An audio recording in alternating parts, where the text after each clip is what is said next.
কথা তো একটা মনে পড়ছে, এটা কি কইলে চা? আমার মাদ্রাসা পরিদর্শনে একবার টিউনু আসছে।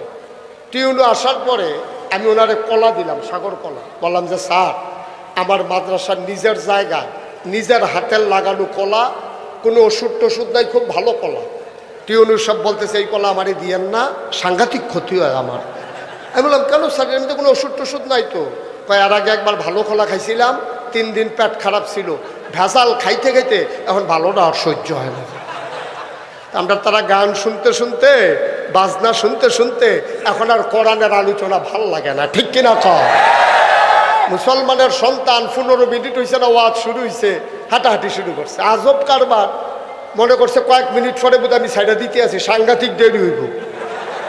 এই যে তারে বসাও, এই নীল রঙের গেঞ্জি সাফা দিয়ে বসান। খারাপ কিন্তু বেশি না, খারাপ 2-4টা। খারাপ কয়টা? কিন্তু এই 2-4টারে আমাদের তারা ডাক দেয় নাই বইলে আজকে এই করুণ অবস্থা। বাংলাদেশের সংসদে 350 লোক ছিল, কেউ ডাক দেওয়ার ছিল না বইলেই পালাইতে হয়েছে, ঠিক কিনা? যদি ডাক দেওয়ার থাকতো যে আপনারা কি শুরু করছেন, এই কথা বলার লোক থাকলে আজকে দেশ সাইডে পালানো লাগে না। একটা রাজনৈতিক দল, একটা পত্রিকা, ছাত্র সমন্বয়ক কেউ বলে নাই যে সবাই দেশ ছেড়ে পালাইতে হবে। সবাই বলছিল দফা 1 দাবি 1, দফা 1 দাবি 1, শেখ হাসিনার পদত্যাগ, এইটা বলছিল সবাই। কিন্তু আল্লাহ কারে না, এর দূরে হইতো না। আহা, কথা বলেন কেন? এখানে বসে বসে কথা বলে বেয়াদব।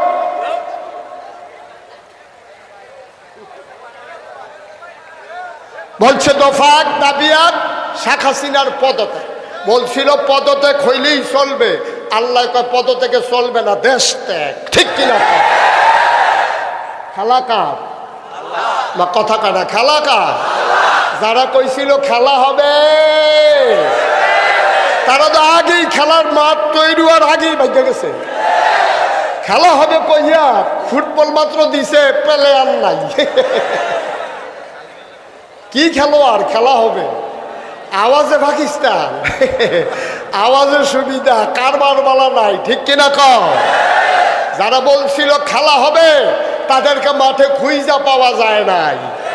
শুধু পদত্যাগ করে নাই, আল্লাহ দেশ ত্যাগ করাই ছাড়ছে, ঠিক কিনা বলো? কষ্ট হইতেছে আপনাদের? বিরক্ত করা যাবে না, মাহফিলে উঠাউঠি করা যাবে না। আমি যতক্ষণ ওয়াজ করব একজন লোক উঠার চিন্তাও করবেন না, চুপ মেরে বসে থাকবেন। হাঁটাহাঁটি আমি পছন্দ করি না। বসেন সবাই, কোন আমিন জুড়ে, আরো জুড়ে। আমার কথা কি শুনতে আপনাদের অসুবিধা হয়? তো যখন যেটা বলতে সাথে সাথে বলবেন, বলেন সুবহানাল্লাহ।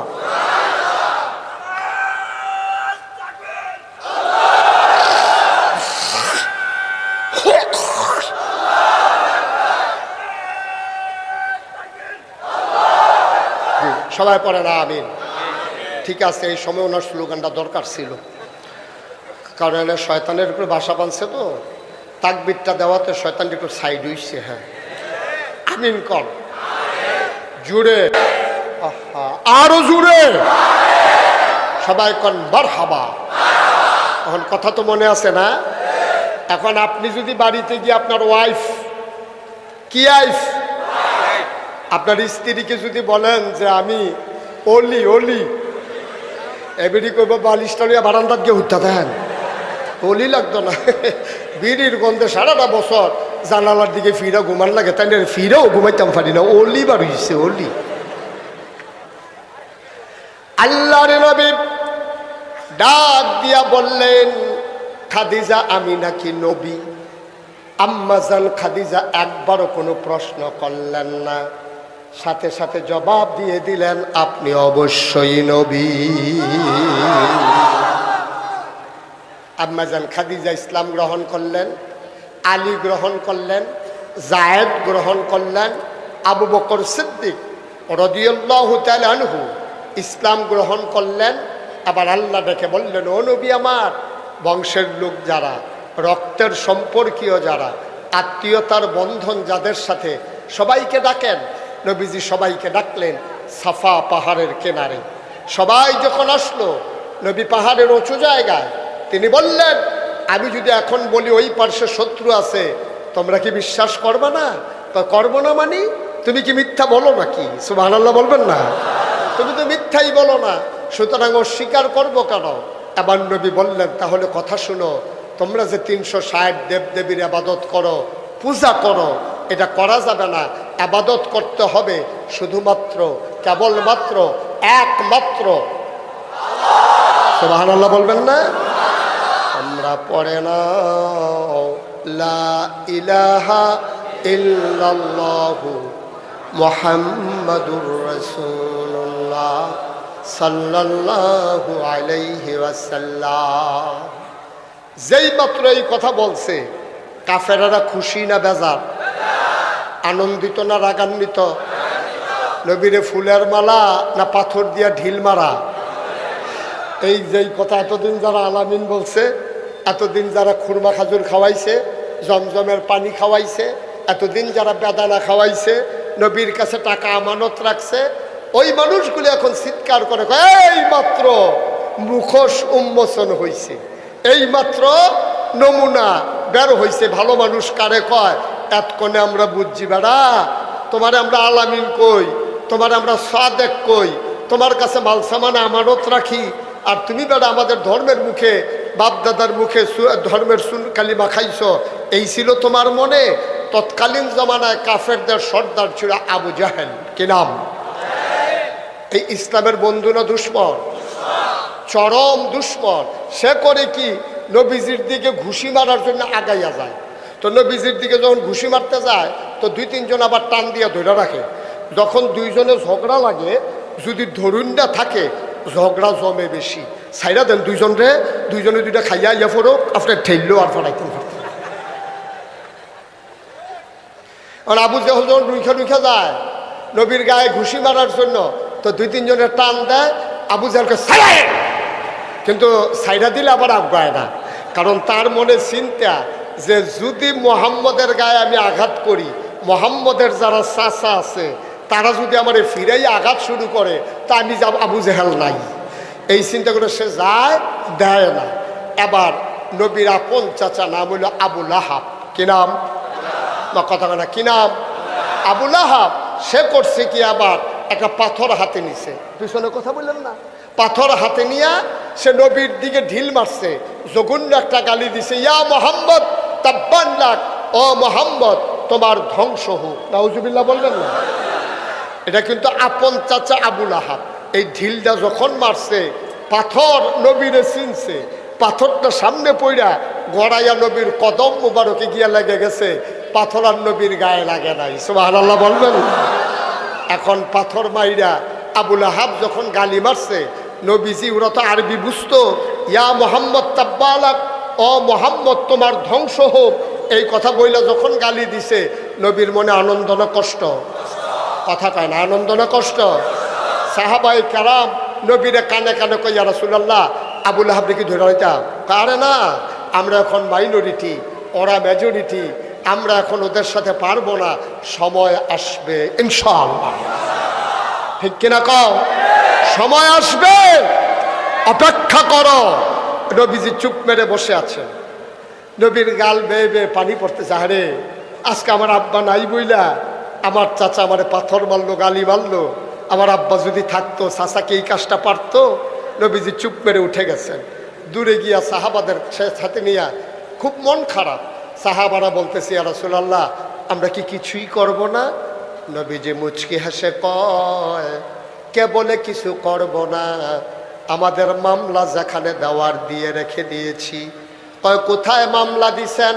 থানায় না, নিম্ন আদালতে না, জজ কোর্টে না, হাইকোর্টে না, সুপ্রিম কোর্টে না, আপিল বিভাগে না, আমি বিচার দিয়েছি যিনি হাকামুল হাকিমিন, মহান রব্বুল আলামিনের দরবারে, যেখানে বিচার দিলে কোনোদিন ফেরত আসে না। ঠিক কিনা? নবীজি বিচার দিছে আল্লাহর দরবারে। আল্লাহর দরবারে বিচার দিলে পাওয়া যায় নাকি যায় না? আল্লাহর নবী কয়, লা হিজাবা বাইনাহু ওয়া বাইনাল্লাহ, ওই মাজলুমের মাঝে আল্লাহর মাঝে কোনো পর্দা নাই। ডাকটা দিতে দেরি, কবুল হইতে দেরি নাই। ১৩,০০০ বছর আগে তার যেমন প্রমাণ ছিল, আজও বাংলাদেশে তার প্রমাণ আছে নাকি না? ১৭ বছরে কত মায়ের বুক খালি হয়েছে। আমার ইসলামী আন্দোলনের কর্মীরা নির্ঘুম রাত কাটিয়েছে। এক জায়গায় মুসলমানেরা ঘুমাতে পারে নাই। মামলা হয়েছে, মানুষগুলো গুম হয়েছে, হামলা হয়েছে, নির্যাতন হয়েছে। মানুষগুলো রাতের আধারে তাহাজ্জুদ পড়ে পড়ে মাওলার দরবারে চোখের পানি ছেড়ে দিয়েছে। লা হাজাবা বাইনাহু ওয়া বাইনাল্লাহ। ওই মানুষগুলোর মাঝে আল্লাহর মাঝে কোনো পর্দা নাই। আল্লাহ তাদের ডাক কবুল করে দেশ ত্যাগের মাধ্যমে তার প্রতিশোধ নিয়েছে। ঠিক কিনা বলো?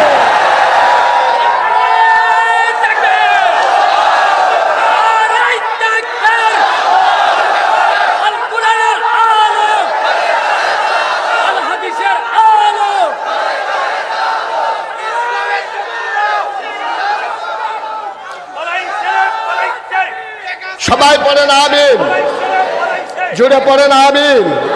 ফালাইছে তো অনেক দিন হয়েছে, এতদিন পরে কইতে আছে 3 মাস হয়ে গেছে, এতদিনে কয় ফালাইছে। উনি বোধহয় দেখা করতে গেছিল, ফাইসেন আছে, এখন মনে হয়েছে আর কি। আমিন কর। তাহলে আল্লাহর কাছে বিচার দিলে পাওয়া যায় নাকি যায় না? আমরা তো স্পষ্ট জানি নবীর এই পথ কুসুমাস্তীর্ণ ছিল না, পথ ছিল কণ্টকাকীর্ণ। ১৫০০ বছর ধরে নয়, শুধু সে আদম আলাইহিস সালাম থেকে শুরু করে আজ পর্যন্ত যত মানুষ এই পথে চেয়েছে, রক্ত রঞ্জিত হয়েছে পথ। তাদের পা হয়েছে ক্ষত বিক্ষত, তাদের মামলা হয়েছে, হামলা হয়েছে, জেল জুলুম নির্যাতন হয়েছে। আমরা বলেছি মামলা হবে, হামলা হবে, জেল জুলুম নির্যাতন হবে, প্রয়োজনে জীবন দেওয়া যাবে, ঈমান দেওয়া যাবে না। রাজি আছো কিনা? হাত তুলে দেখা।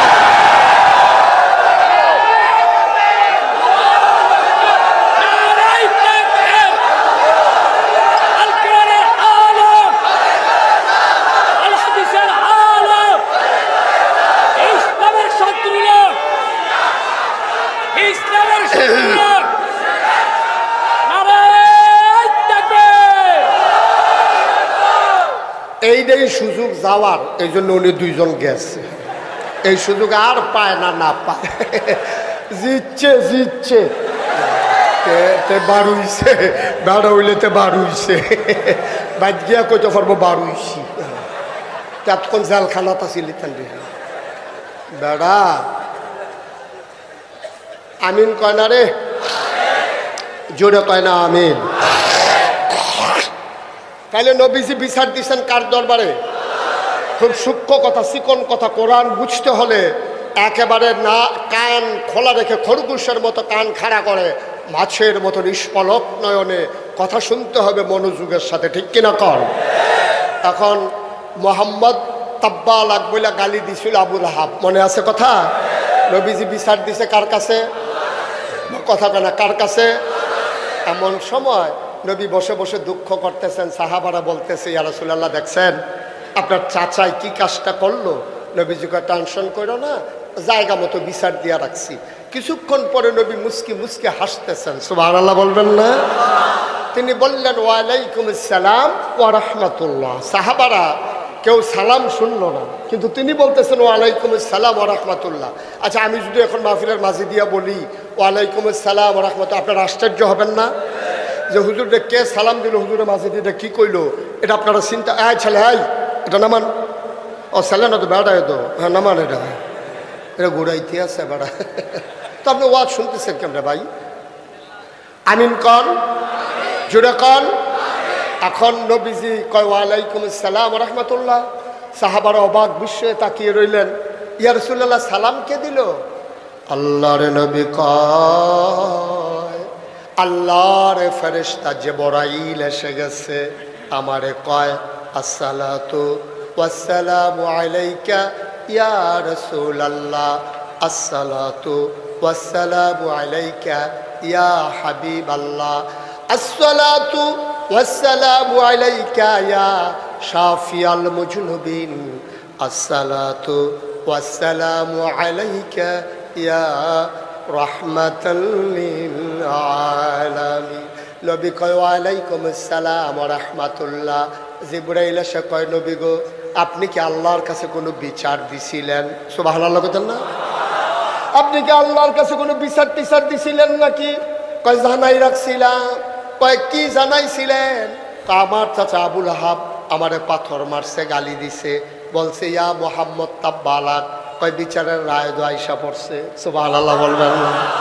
বিচার যে দিছিলেন বিচারের রায় তো চলে আসছে। কয় কি বিচারের রায় আসছে? আমরা সবাই জানি, সবাই পারি, চলেন সবাই পড়ি। আল্লাহর নবী আল্লাহর ফেরেশতা জিবরাইল কয় ও নবী আমার রায় চলে আসছে। কয় কি রায়? সবাই পড়েন তাব্বাত ইয়াদা আবি লাহাবিন ওয়া তাব মা আগনা আনহু মালুহু ওয়া মা কাসাব সায়াসলা নারান যাতা লাহাব ওয়া ইমরাআতুহু হাম্মালাতাল হাতাব ফি জিদিহা হাবলুম মিন মাসাদ। সুবহানাল্লাহ বলবেন না। বিচার দিতে দেরি নাই, আসতে দেরি নাই। ওই মক্কার সাহাবারা আরবি বুঝতো নাকি বুঝতো না? সবাই অর্থ বুঝে ফেলছে। আপনাদের জন্য আবার বুঝাইয়া বলি। আল্লাহ কয়, খুব খেয়াল, গভীর মনোযোগ। আল্লাহ কয় আল্লাহ কয় তাব্বাত। এই খেয়াল করেন, ওই আবুল আহাব বলছিল তাব্বালাক ইয়া মুহাম্মদ, আর আল্লাহ কয় তাব্বাত, ধ্বংস হয়ে গেছে। ধ্বংস হয়ে গেছে, হবে না গেছে, ধ্বংস হয়ে গেছে।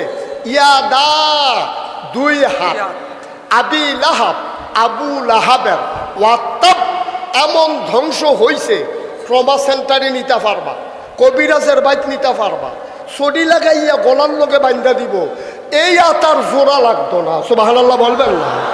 অকরে ভাঙ্গার মতো ভাঙছে, মনে হয় যেমন চাক্কা, ট্রাকের চাক্কা হাতের উফরে দিয়ে গেছে এই কারণে। এখানে সিহন কথা আছে, সূক্ষ্ম কথা, গভীর মনোযোগ। আবুল আহাবের ঢিল মারছিল কি দুই হাতে না এক হাতে? তাহলে আল্লাহ যে কইল তাব্বাত ইয়াদা, ধ্বংস হয়ে গেছে দুই হাত, তো ঢিল মারছে তো এক হাতে, এই এক হাতে কামলাকে ঘুরে ঘুরে ঘুরে লাভ, কামলাকে টুকরা টুকরা করে লাভ, কিন্তু দুই হাত ধ্বংস হইতো কেনে? মাইক আমার কাছে আছে দেখা আমার যা মন চায় তা কমে ডেকে আপনারা মান্য নিবেন।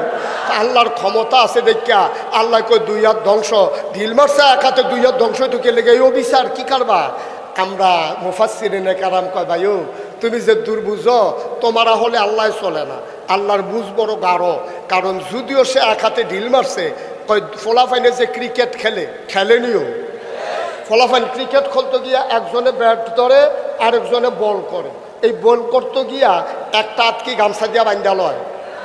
কথা কাটা, গামছা দিয়ে হাত বান্ধা লয়। কি করে?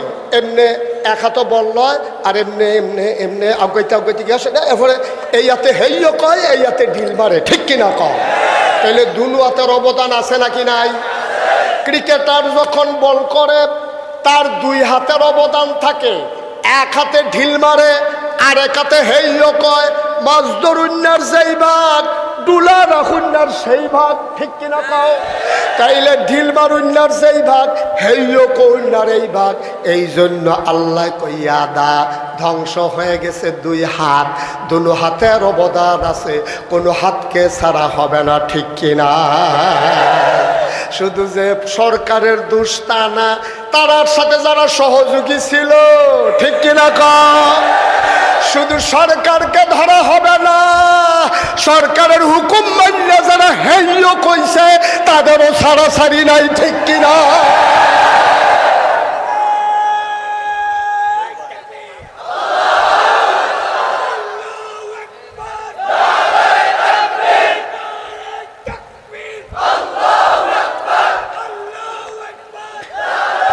সবাই পড়েন আমিন, জুড়ে পড়েন। তাইলে আল্লাহ কয় তাব্বাত ইয়াদা, ধ্বংস হয়ে গেছে কয় হাত? কথা কয় না, কয় হাত? এটা কি অবিচার হয়েছে না বিচার ঠিক আছে? অন্যায় বিচার হয়েছে না ন্যায় বিচার হয়েছে? ওই মাছ ধরুন্যার যেই বাঘ ডুলারা হুন্যারও সেই বাঘ, বাঘ সমান সমান। সুতরাং আল্লাহ বিচার করে না। এরা কথা আছে, আল্লাহ কথা কয় কম, বুঝায় বেশি। আল্লাহ আমাদের মতো এত কথা কয় না। আল্লাহ সংক্ষিপ্ত কথা কইয়া বেশি বুঝাই দিছে। যদিও আল্লাহ বলছে তাব্বাত ইয়াদা, ধ্বংস হয়ে গেছে 2 হাত। মুফাসসিরিনে কারাম কয় এখানে এই 2-এর ভিতরে আছে 6 হাত। কয় হাত? কথা কয় না দেখি, কয় হাত? 6 হাত। আমি একটা একটা করে হাতের নাম বলবো, আপনারা 1 2 গণ্যা যাবেন। হ্যাঁ, আপনার দেখি 6টা হয় কি না। ডাইন হাত, এক কয় না, জোরে কয় না। আরে আওয়াজ হইব কেমন? সভাপতি তো কয় না, বাচ্চির তো লান্দায় সভাপতি না করলে মানুষ কবি কেমন? সবাই তো আপনার দিকে চাই হইছে। ডাইন হাত, ফাইনাল লিখে তো করতে পারতেছে না। ডাইন হাত, বাম হাত, দুনিয়া, আখেরাত, ছেলে মেয়ে, বউ, সম্পদ। কয়টা হইল? আল্লাহ কইছে ইয়াদা 2 হাত, ভিতরে রইছে 6 হাত। আবার বলি, ডাইন হাত, বাম হাত, দুনিয়া, আখেরাত, ছেলে মেয়ে, বউ, সম্পদ। আল্লাহ আবুল আহাব রে, কোন জায়গায় ঢিল মারছ টের পাও নাই? কার গায়ে আঘাত করছ টের পাও নাই?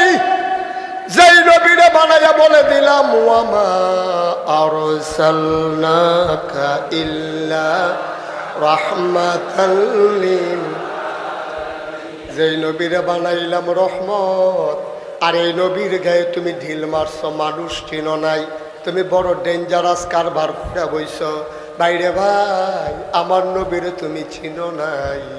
আল্লাহ কয় ফাবিমা রাহমাতিন মিনাল্লাহি লিনতা লাহুম ওয়ালাউ কুনতা ফাজ্জান গালিজাল কলব লানফাদ্দু মিন হাওলিক ফাআফু আনহুম واستغفر لهم وشاورهم في الأمر فإذا عزمت فتوكل على الله إن الله يحب المتوكلين سبحان الله বলবেন না? তাহলে আমার নবীর মনটা গরম না নরম? আমার নবী গজব না রহমত? জোরে কয় না আমার নবী? আমার নবী বড় রহমত, শুধু মানুষের জন্য না রে, সবার জন্য আমার নবী রহমত। এই নবীরে ঢিল মারছে, আল্লাহ কয় তার 6 হাত নাই। আবুল আহাব বৈশা বৈশা মিটিং করতে আছে, কয় ঢিলটা যে মারলাম কেমন হইছে? কর্মীরা কয় সাংঘাতিক ঢিল মারছিলেন, শহীদ সুজা গেছে, কিন্তু উফরে গিয়া পড়ছে না দুধ মুধ খাইয়ে। ভাই সব শৈল জোর নাই। আপনি যে ঢিল মারলেন ওনার গায়ে গিয়া তো পড়লো না, এমনি গেছিল সুজা, কিন্তু গায়ে গিয়া পড়ে নাই। দুধ টুধ খাইয়েন, ভাবিরে কইয়েন দুধ মুধ খাওয়াইতো। আপনার তো সন্ধ্যা একবার দুর্বল হয়ে গেছে, ঢিল মেয়েটা নিতেন পারেন না, এইরকম মজা মারতে আছে। এর ভিতর দিয়ে নবীর কাছে যখন আয়াত নাজিল হইছে, সাহাবারা বলতেছি ইয়া রাসূলুল্লাহ, এটা কি গোপন রাখবো না প্রকাশ করে দেব? আল্লাহ যখন বইলা দিছে ভিতরে কালাপ কি, যারে যেখানে পাও বইলা দাও। এক সাহাবা দৌড় দিয়ে এসে দেখে আবুল আহাব তার কর্মীরারে লইয়া মজা মারতে আছে। আইয়া সেরে গেল, আহাব ভাইসা ঘটনা শুনছেন? কয় কি?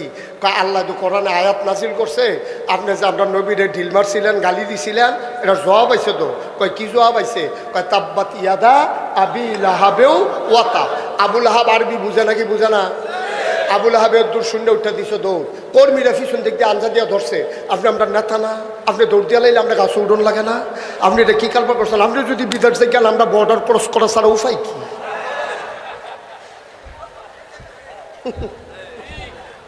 কি আপনি যদি হেলিকপ্টারতে উঠে দিয়া যাই কেন? আমরা যদি নিচে দিয়া যাওয়ার লাগে উপায় নাই তো। হেলিকপ্টার তো সবার লাগে নাই, ঠিক কিনা কও? আর আপনি যদি দৌড় দেন তাহলে আমরা সাধারণ কর্মীর উপায় কি? আবুল আহাবে কি কইছে শুনবেন? আবুল আহাব কয়, আরে বেড়া, আমি কি দৌড় দেওয়া দিব নাকি তোরা দৌড় দিবি? আয়াত নাজিল হইছে আমার ব্যাপারে, ফলাফল হইতেছে আমার গণভবন, তোরা দৌড় দিবি কি? আমি এনে টার পাইতেছি কি যাইতে আছে, গরম ভাত খাইতাম পারছি। গরম বাতি খাইতাম পারছি না। এটা নিজেকে আপনি আমি দৌড় দিলাম কি লেগা? আমার দৌড় ছাড়া উপায় কি? আয়াত নাজিল হয়েছে, আয়াত নাজিল হয়েছে আমার ব্যাপারে। আমি না টের পাইতেছি কি কারবার যাইতে আছে। এবার কাফেরেরা কয়, লাহাব ভাইসা আপনি কি মোহাম্মদের আল্লাহরে মানেন? কয় না। তো মোহাম্মদের আল্লাহ কি কইলো না কইলো এগুলো নিয়ে আপনার চিন্তার দরকার কি? আবু লাহাব চিল্লাম দেখো ভাই রে, মোহাম্মদের আল্লাহরে তো মানি না, কিন্তু খেয়াল করে দেখছি মোহাম্মদের আল্লাহ যা কয় তাই হয়। সুবহানাল্লাহ বলবেন?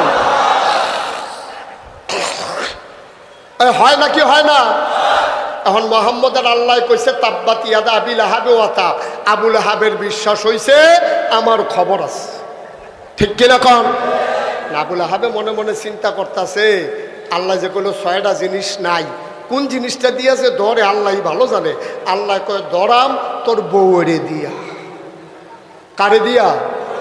আবু লাহাবের বউ ছিল সাংঘাতিক খারাপ। এরকম খারাপ মহিলা বাংলাদেশও আছে নাকি নাই?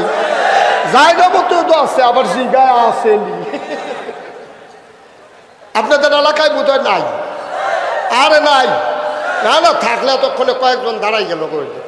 আমি দাউদকান্দি যখন মাহফিলে গিয়া কইছি, ও অনেক মহিলা আছে খারাপ। এক বুড়া বেড়া দাঁড়াইয়া কো, হুজুর আমরা ঘরে আছি। আপনি এটা করতেন গেছেন কি লিখে? এটা মানুষে জানে হুজুর আর ভিতরে কালাপ কি? তাই আমার আংরা বানাই লিছে তাই। আর ভিতরে কালাপ কি কইয়া দিয়া মরে যে মই বাঁচাম কয় বছর? নাউজুবিল্লাহ বলবেন না? এরকম অসভ্য মহিলা আছে নাকি নাই?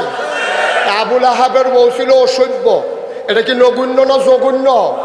জঘন্য অসভ্য। আবু লাহাবের বউটা নবীর আফন চাচি, রাস্তার ভিতরে কাটা পিঠা রাখতো। নবী যখন তাহাজ্জুদের সময় উঠতো আর রাস্তার ভিতরে যখন যাইতো, কাটাটা যখন পায়ের ভিতরে ঢুকতো, নবী যখন উফ বলে কাঁদতো, তখন আবু লাহাবের স্ত্রী খিলখিল করে হাইসা জানালা বন্ধ করতো। নাউজুবিল্লাহ বলবেন না? আল্লাহর নবী আঘাত সইতে পারেন না। মায়ের কথা মনে পড়ে যায়। আরে শাশি তো মায়ের মতো। আমার শাশি আমারে কাটা বিছায়, আবার খিলখিল করে হাসে। আল্লাহর খেলা বড় কঠিন খেলা। আবু লাহাবের বউ তো আরবি বুঝতো। আবু লাহাবের বউয়ের কাছে কে জানি গিয়া কইছে, ওই তোমার স্বামীর নামে মোহাম্মদের আল্লাহ আয়াত নাজিল করছে। কয় কি কইছে? কইছে তাব্বাত ইয়াদা আবি লাহাবে ওয়া তাব।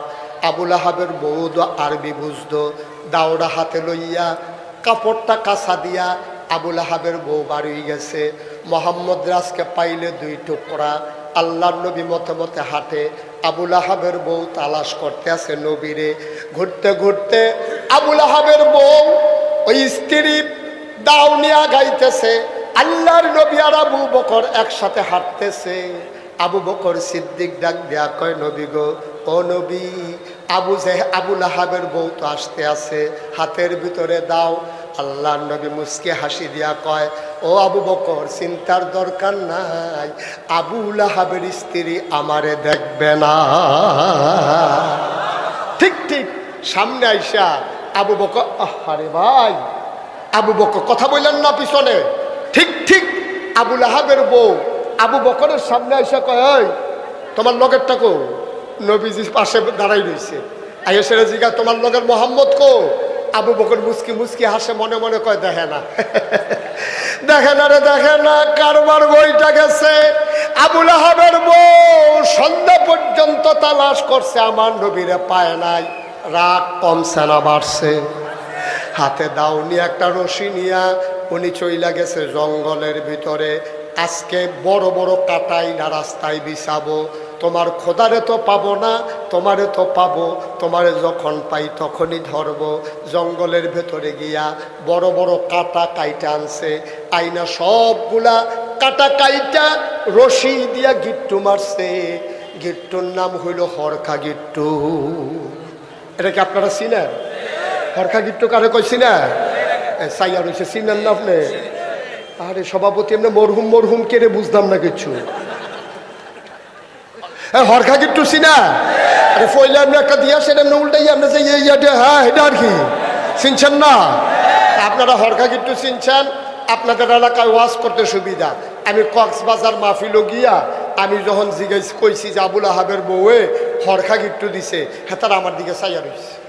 আমি কই হরখা হরখা, কি আর তারা এমনি চাইয়া রয়েছে, কিচ্ছু বুঝেন। আমি আরে বুঝছেন না, রশিদারে লইয়া এমনি একটা দিয়া তারপরে উল্টাইয়া যে দেয়, ফ্যাট বড় টান দিলে যে খুললা যে গা না। অনেকক্ষণ চেষ্টা করলাম, বুঝে না। আমার লগে দিয়া ফাজেল মাদ্রাসার এক প্রিন্সিপাল সভাপতি এইবারটা বইয়া রয়েছে, তো ওনারে কইলাম যে হুজুর আপনি গিট্টুটা একটু তারারে বুঝাইয়া কন। হ্যাঁ, আমার দিকে হাসি দিয়ে আমি বুঝলে না তারারে বুঝাইতা, আমি তো বুঝি নাই তো, হ্যাঁ কি বুঝাম। তো পরে চিন্তা করছি কক্সবাজার মাহফিলে যাওয়ার সময় দড়ি লইয়া যাবো, হর খাকারে কই সিনাই দিয়া ইয়া পর আমার যা করে। কষ্ট হইতে আছে, মাইক ছাড়া দেওয়া দরকার। এখন আবুল আহাবের বউ গাছের কাটা কাইটা যখন হরখা গিট্টু দিছে, এখন উঠাইতে পারে না, ওজন বেশি হয়ে গেছে। জঙ্গলের ভিতরে তো আর মানুষ নাই, এখন এটা উঠাবে কেমনে? আমরা যদি দেখতাম কোনো মানুষ নাই, বোঝাটা একটু ভারী হয়ে গেছে, আমরা হইলে কি করতাম? কথা বলে কি করতাম? একটু কমাই নিতাম। যেহেতু ধর তুলতে পারতেছি না, তখন জুড়ে জুড়ে তো কিছু নাই, আমরা হইলে কমাই নিতাম, পরে আইসা প্রয়োজন অন্য গোলা নিব। হ্যাঁ তো কমাইতো না, হ্যাঁ তো ইয়া বেশি তো। কি বেশি এটা কম যেত না, ইয়া বেশি। খালি ইয়াটা ধরে রাখেন, হ্যাঁ ইয়া। এই কি বেশি এটা কম, হ্যাঁ ইয়া বেশি তো। হ্যাঁ হ্যাঁ কমাইতো না তো। হ্যাঁ যখন কমায় না, আল্লাহ কাছে লাইন করতে আসি। শয়তান আইয়া আবুল আহাবের বউরে বুদ্ধি দিছে। আমরা চিকন কথাতে আইসা পড়ছি, মূল আওয়াজে আইসা পড়ছি। এখন বোঝা তো উঠাইতে পারে না, এখন এই বোঝা উঠাবে কেমনে? শয়তান আইয়া বুদ্ধি দিছে, খুব খেয়াল করেন। একটা পাহাড়ের উপরে ধাক্কাইয়া যদি তুলতে পারো, তাইলে মাথা নিচু করে বোঝাটারে গৈরান দিয়া মাথার উপরে আনলে নিয়ে যাইতে পারবা। যেই বুদ্ধি সেই কাজ। পাহাড়ি ওই জঙ্গলটা পাহাড়ের পাথরের, এই মহিলা আবুল আহাবের স্ত্রী মহিলা ধাক্কাইয়া বোঝাটারে একটা পাথরের উপরে নিয়ে তুলছে। এই খেয়াল করেন, আপনারা সবাই কি দেখতে পাচ্ছেন? এখানে কয়টা বোতল? কেউ নিয়ে আবার তিনটা মনে করেন, কয়টা? এখন আবুল আহাবের বউয়ের মাথায় বুদ্ধি দিছে, কয় যে একটা পাহাড়ের উপরে বোঝাটা উঠাইবা। মনে করেন এই পাহাড়ে, বুঝতে পারছেন? সামনের বোতলটা একটা পাহাড়, এটার উপরে নিয়ে বোঝা উঠাইছে। এই মাঝের ফাঁকে আবুল আহাবের বউ দাঁড়াইছে, পিছনে আরেকটা পাথর। সামনের পাথরে বোঝা, মাঝে ফাঁকা, পেছনে আরেকটা পাথর। জায়গাটা কি চিনছেন? কথা কথা সবাই চিনছেন জায়গা? সামনে কি, পিছনে কি, মাঝে কি? এই ফাঁকা জায়গার ভিতরে দাঁড়াইছে আবুল আহাবের স্ত্রী। সামনের পাথর হইল বোঝা। মাথা নোয়াইয়া যখন সামনের পাথরতে গড়ানি দিছে যে মাথায় পাথর উঠলে, বোঝাটা উঠলে আস্তে করে দাঁড়াইয়া বাড়িতে চলে আসবো। এখন গড়ানি যখন দিছে, ফেরেস্তাইকে একটু আঙ্গুল দিয়ে গুতা দিছে নাকি কি জানি, গড়ানিটা পড়ে গেছে জুড়ে। জুড়ে পড়ার কারণে এখন হরখা গিট্টু দিলে এরকম একটা গুল রশির ভিতরে থাকে নাকি থাকে না? এখন যখন জুড়ে গড়ানি দিছে, বোঝা পড়ে গেছে এই পেছনের পাথরের পিছন দিয়া। এখন মহিলার এমনি তো রয়েছে, তো যখন বোঝা গড়ান দিছে পিছনের দিকে গেছে, এই মহিলা বাঁকা হয়ে গেছে। সামনের পাথরে পা আটকাই গেছে, পেছনের পাথরে কোমর আটকাই গেছে, আর মহিলার গলার ভিতরে গিয়া হরখার গুলটা আটকাইছে। খেলাকার কথা না, খেলাকার এই রশির যে গুলটা এটাকে আটকাইছে মহিলার গলায়। সামনের পাথরের জন্য পা উঠে না, পেছনের পাথরের জন্য কোমর নিচে নামে না। এখন গলার ভিতরে নাইকা গেছে ফাঁসি, আর কাটাগুলা সবগুলো ঝুইলা রয়েছে। এখন পড়ে গেছে গলায় ফাঁসি। দুই তিনটা আওয়াজ কইরা তাই না, তাই খেলাকার কথা না, খেলাকার। এখানে কি নবীজির কোনো সাহাবা গেছিল? নবীজি গেছিল? খেলাকার। আল্লাহর কি কঠিন খেলা দেখেন। ওনার নিজের হাতের কাটা, এই গাছের কাটা দিয়া, ওনার রশির বাদ দিয়া, রশির হরখার গুল দিয়া, পাথরের ভিতরে পার কোমর আটকাইয়া আবুল আহাবের স্ত্রীর গলায় ফাঁসি লাইয়া, তাই যখন মারা গেছে, সন্ধ্যা হয়ে গেছে, আবুল আহাবের স্ত্রী ঘরে আসে না। আবুল আহাব ঘরে গিয়া দেখে আবুল আহাবের স্ত্রী নাই। কতক্ষণ ডাক দিছে, কই গেলা? কোনো খবর নাই। এর ভিতর দিয়া খুঁজা টেকো যখন পায় না, রাস্তায় গিয়া কয় ভাই তোমরা ভাবিরে দেখছো নি? কয় না ভাই সাহ, ভাবিরে তো সারাদিন দেখছি দাউ লইয়া ঘুরে, শরীরটা তো একটু রাগ বেশি, এখন জানি কই গেছে। একজনে কই দেখছি পাহাড়ের দিকে গেছে, বাতি টাতি লইয়া লাঠি সোটা লইয়া পাহাড়ের ভিতরে গিয়া কয়েকজন ঢুইকা দেখে আবুল আহাবের স্ত্রী পা আটকাই গেছে পাথরে, কমর আটকাই গেছে পাথরে, গলার ভিতরে ফাঁসি লাইগা গেছে। দৌড়াইয়া আইসা বলতেছে, ভাই সাহেব ভাবিরে পাওয়া গেছে। ভাবিরে কই কই পাওয়া গেছে? কয় জঙ্গলের ভিতরে। কয় কি অবস্থা? কয় গলার ভিতরে ফাঁসি লাইগা ভাবির জিব্বা বাড়ি রইছে, ভাবি মারা গেছে। আবুল আহাবে সিল্লাম দিয়া কয়, এই রশি মশি কিচ্ছু না রে, কাটা টাটা কিচ্ছু না, তাব্বাত ইয়াদা, তাব্বাত খেলাকা খেলা। কয়টা জিনিস না থাকতো না, কথা কয় না, কয়টা? একটা লইয়া টান দিছে, পরে আবুল আহাব সারা বেড়া লাগিয়ে গেছে। আল্লাহর খেলা কঠিন খেলা ভাই, কি মজার খেলা। আল্লাহর কোন মুসলমানের সাহায্য নেন নাই।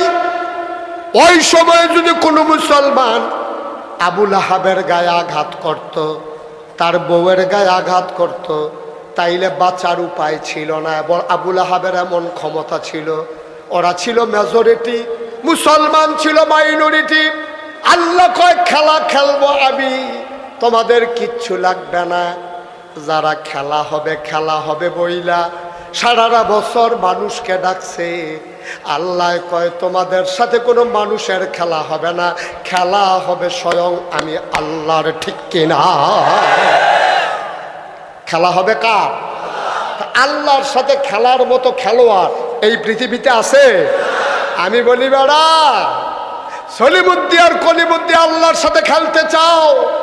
নমরুদের মতো মানুষটা দুনিয়া থেকে বিদায় হইল জোতার পিঠা খাইয়া, ফেরাউনের মতো বেড়ায় বিদায় হইল পানির নিচে ডুইবা, সাদ্দাতের মতো বেড়ায় দুনিয়া থেকে বিদায় হইল ওই দুই পা দুই দিকে দিয়া, সাদকারুনের মতো লোকটা বিদায় হইল মাটির নিচে ডুইবা।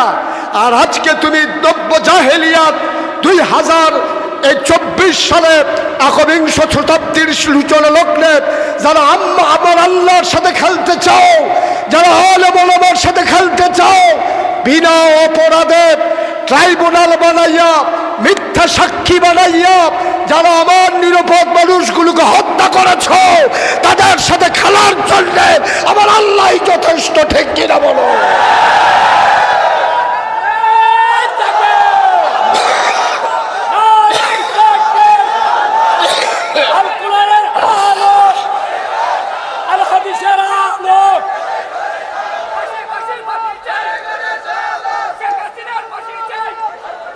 সবাই পড়ে না আমিন, জোরে পড়ে না আমিন।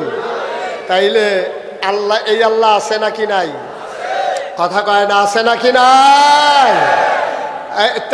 তার জিজ্ঞান না আসেনি? এই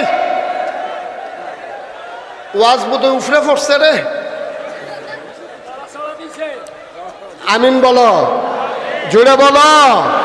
সুতরাং মনে রাখবা, মনে রাখবা, দুনিয়ার ভিতরে খেলতামাশা করা যায়, আমার মাওলার সাথে খেলার মতো খেলোয়াড় পৃথিবীতে নাই। ঠিক কিনা বলো? যারা ঘোষণা দিয়েছিল আনা রাব্বুকুমুল আ'লা, ওই মানুষগুলো যখন বিদায় হয়ে গেছে, তুমি আর আমি এই দুনিয়াতে খেলার চিন্তাও করবা না। মনে রাখবা, মনে রাখবা, দুনিয়ার সব খেলার পরে যার খেলা, যিনি আহকামুল হাকিমিন, তিনি আমার আল্লাহ। ঠিক কিনা বলেন? এই আল্লাহ আছেন নাকি নাই? আমরা দেখেছি এই বাংলাদেশে 92% জন লোক মুসলমানের দেশে। আমরা খেয়াল করে দেখেছি এই মুসলমানের দেশে একদল মানুষ বুদ্ধিজীবী নামের কলঙ্ক, ওরা বিভিন্ন টকশুন নামে সময়ে সময় ইসলামের বিরোধিতা করে। ঠিক কিনা বলো?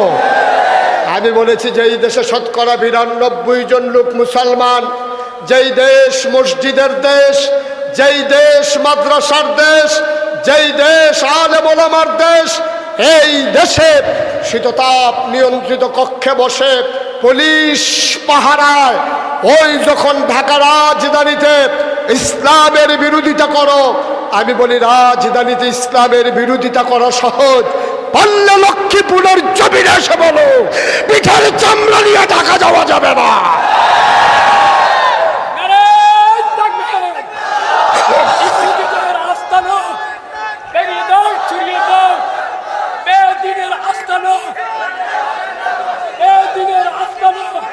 সবাই পড়েন আমিন।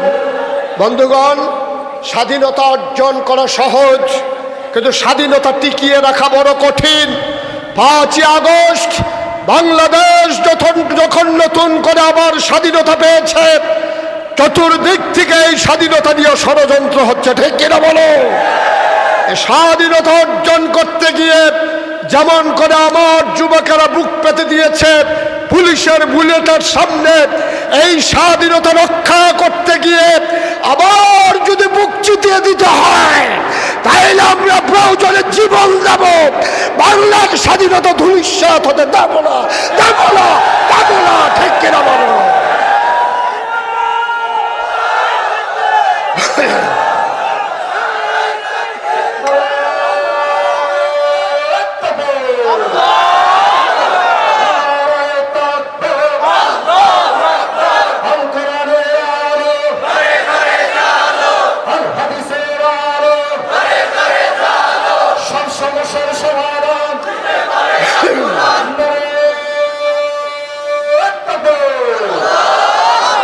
সবাই পড়েন আমিন। আসসালামু আলাইকুম ওয়া রাহমাতুল্লাহি ওয়া বারাকাতুহু। আমি লক্ষ্মীপুরে এর আগে একবার এসেছিলাম একটা মসজিদ প্রাঙ্গণে। এরপরে ওয়াজ উপলক্ষে লক্ষ্মীপুরে আমার আসা হয়নি। বিভিন্ন সেমিনার সিম্পোজিয়ামে এসেছি, কিন্তু ওয়াজ উপলক্ষে এটাই আমার জীবনের প্রথম আসা। যদিও আমি এখানে প্রথম এসেছি, আপনাদের আতিথেয়তা, আপনাদের বরণ করা, আপনাদের হৃদয় নিংড়ানো ভালোবাসা আর হৃদয়ের উষ্ণতা আমাকে অভিভূত করেছে, আমাকে বিমোহিত করেছে, আমাকে মুগ্ধ পুলকিত করেছে। আমি দোয়া করছি এ মধুর সম্পর্কটুকুন কিয়ামতের ময়দানে আল্লাহ যেন আমাদের জন্য নাজাতের উসিলা বানিয়ে দেন। সবাই পড়ে আমিন। মাইকে বিট দিও না, বিটটা বন্ধ করে দেন। বন্ধুগণ, শুরুতেই একজন দেখলাম বলল যে মাইকের আওয়াজ কম। আওয়াজ ঠিকই আছে, আপনাদের আওয়াজের সাথে মাইক কুলাইতে পারতেছে না। আপনারাও আওয়াজ করেন, মাইকেও আওয়াজ করে, আপনারা জিতছেন, মাইক ঠেকে গেছে। আপনারা একটু চুপ মারেন, মাইক ইনশাল্লাহ জিতে যাবে ইনশাআল্লাহ। মাইক সম্পর্কে আমার ধারণা আছে, ভালো মাইক, ওনারাও চেষ্টা করেছেন কর্তৃপক্ষ। আমরা একটু চুপ মেরে থাকি, তাহলে কথা শুনতে আমাদের জন্য সহজ হবে। আমি তো আপনাদের এলাকায় নতুন, আমার ওয়াজের কিছু নিয়ম কানুন আছে, আমার ওয়াজের কিছু নিয়ম কানুন আছে। আমার ওয়াজে কেউ দাঁড়িয়ে থাকলে আমি ওয়াজ করতে পারি না, এটা আমার একটা সমস্যা। আমি অনেক ডাক্তারের লোকে আলাপ করছি, এটার কোনো চিকিৎসাও নাই। আমি জিজ্ঞাসিলাম যে ভাই এটার কোনো এমনি চিকিৎসা না, হুজুর ওই যারা দাঁড়াই থাকে বইয়া যাওন গা, এটা একটা চিকিৎসা। হ্যাঁ, সবাই বসেন, একজন লোক দাঁড়িয়ে থাকার দরকার নাই, বসো। আমার দিকে সবাই বসে পড়ুন। এই যে মাশাআল্লাহ পার্শ্বের লোকজন বসে গেছে, তাড়াতাড়ি বসে পড়ুন। এদিকে সরেন, আপনি এদিকে সরেন, সামনে যান। চেয়ার থেকে উঠেই আপনি বসবেন নাকি? আপনি ওই সামনে যান, ওই পার্শ্বে যান। এখানে যারা দাঁড়িয়ে আছেন ওই পার্শ্বে যান। যারা ভলান্টিয়ার আছেন একটু সহযোগিতা করেন ওদেরকে। ভাই বসতে বলছি সবাইকে। এই যে এই পাশ তো বসে গেছে, আপনাদের সমস্যা কি?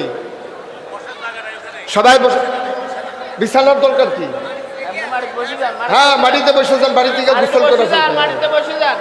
হ্যাঁ, বাড়ি থেকে গোসল করে ফেলবে, গরমের ভিতরে গোসলটা সুবিধা হবে। হ্যাঁ, সবাই বসে পড়ুন, দয়া করে একটু বসেন। আমার কথা তো শুনতে হবে ভাই, আমার কথা না শুনলে তো আমি ওয়াজ করতে পারবো না। আমাকে একটু সুযোগ করে দিতে হবে। একজন লোক দাঁড়িয়ে থাকার দরকার নাই। আহা, এই লোকগুলো কথা বুঝে না নাকি? আপনি এখানে এভাবে নিচে বসে ওয়াজ শুনবেন?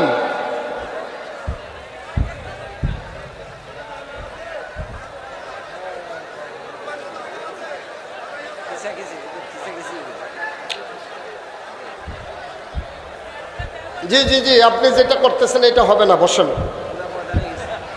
এই তো মাশাআল্লাহ, এই কয়েকজনের জন্য এই 5টা বাকি রইল নাকি?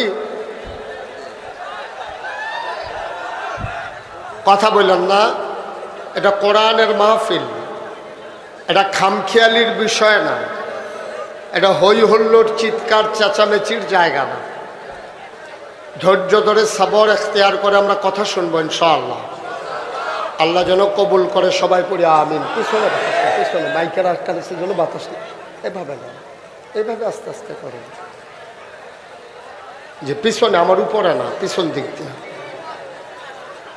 জি ভাইয়েরা, একটু সুযোগ দিতে হবে আমাকে।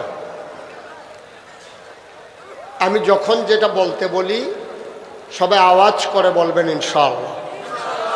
আমরা একটু প্র্যাকটিস করি। হ্যাঁ, বলেন সুবহানাল্লাহ। সবাই বলছেন? মঞ্চের ওনারাই তো বলেন, আস্তে বলছে না? হ্যাঁ আস্তে বলছে। আমার দিকে ঘুরে বসেন, আমার দিকে ঘুরে। আমি তো দেখা দেখা ওয়াজ করি, তো আরো সামনে এসে বসেন, আমার দিকে ঘুরে বসেন। আপনি আরো সামনে আসেন, ঘুরে ঘুরে এদিকে ঘুরে।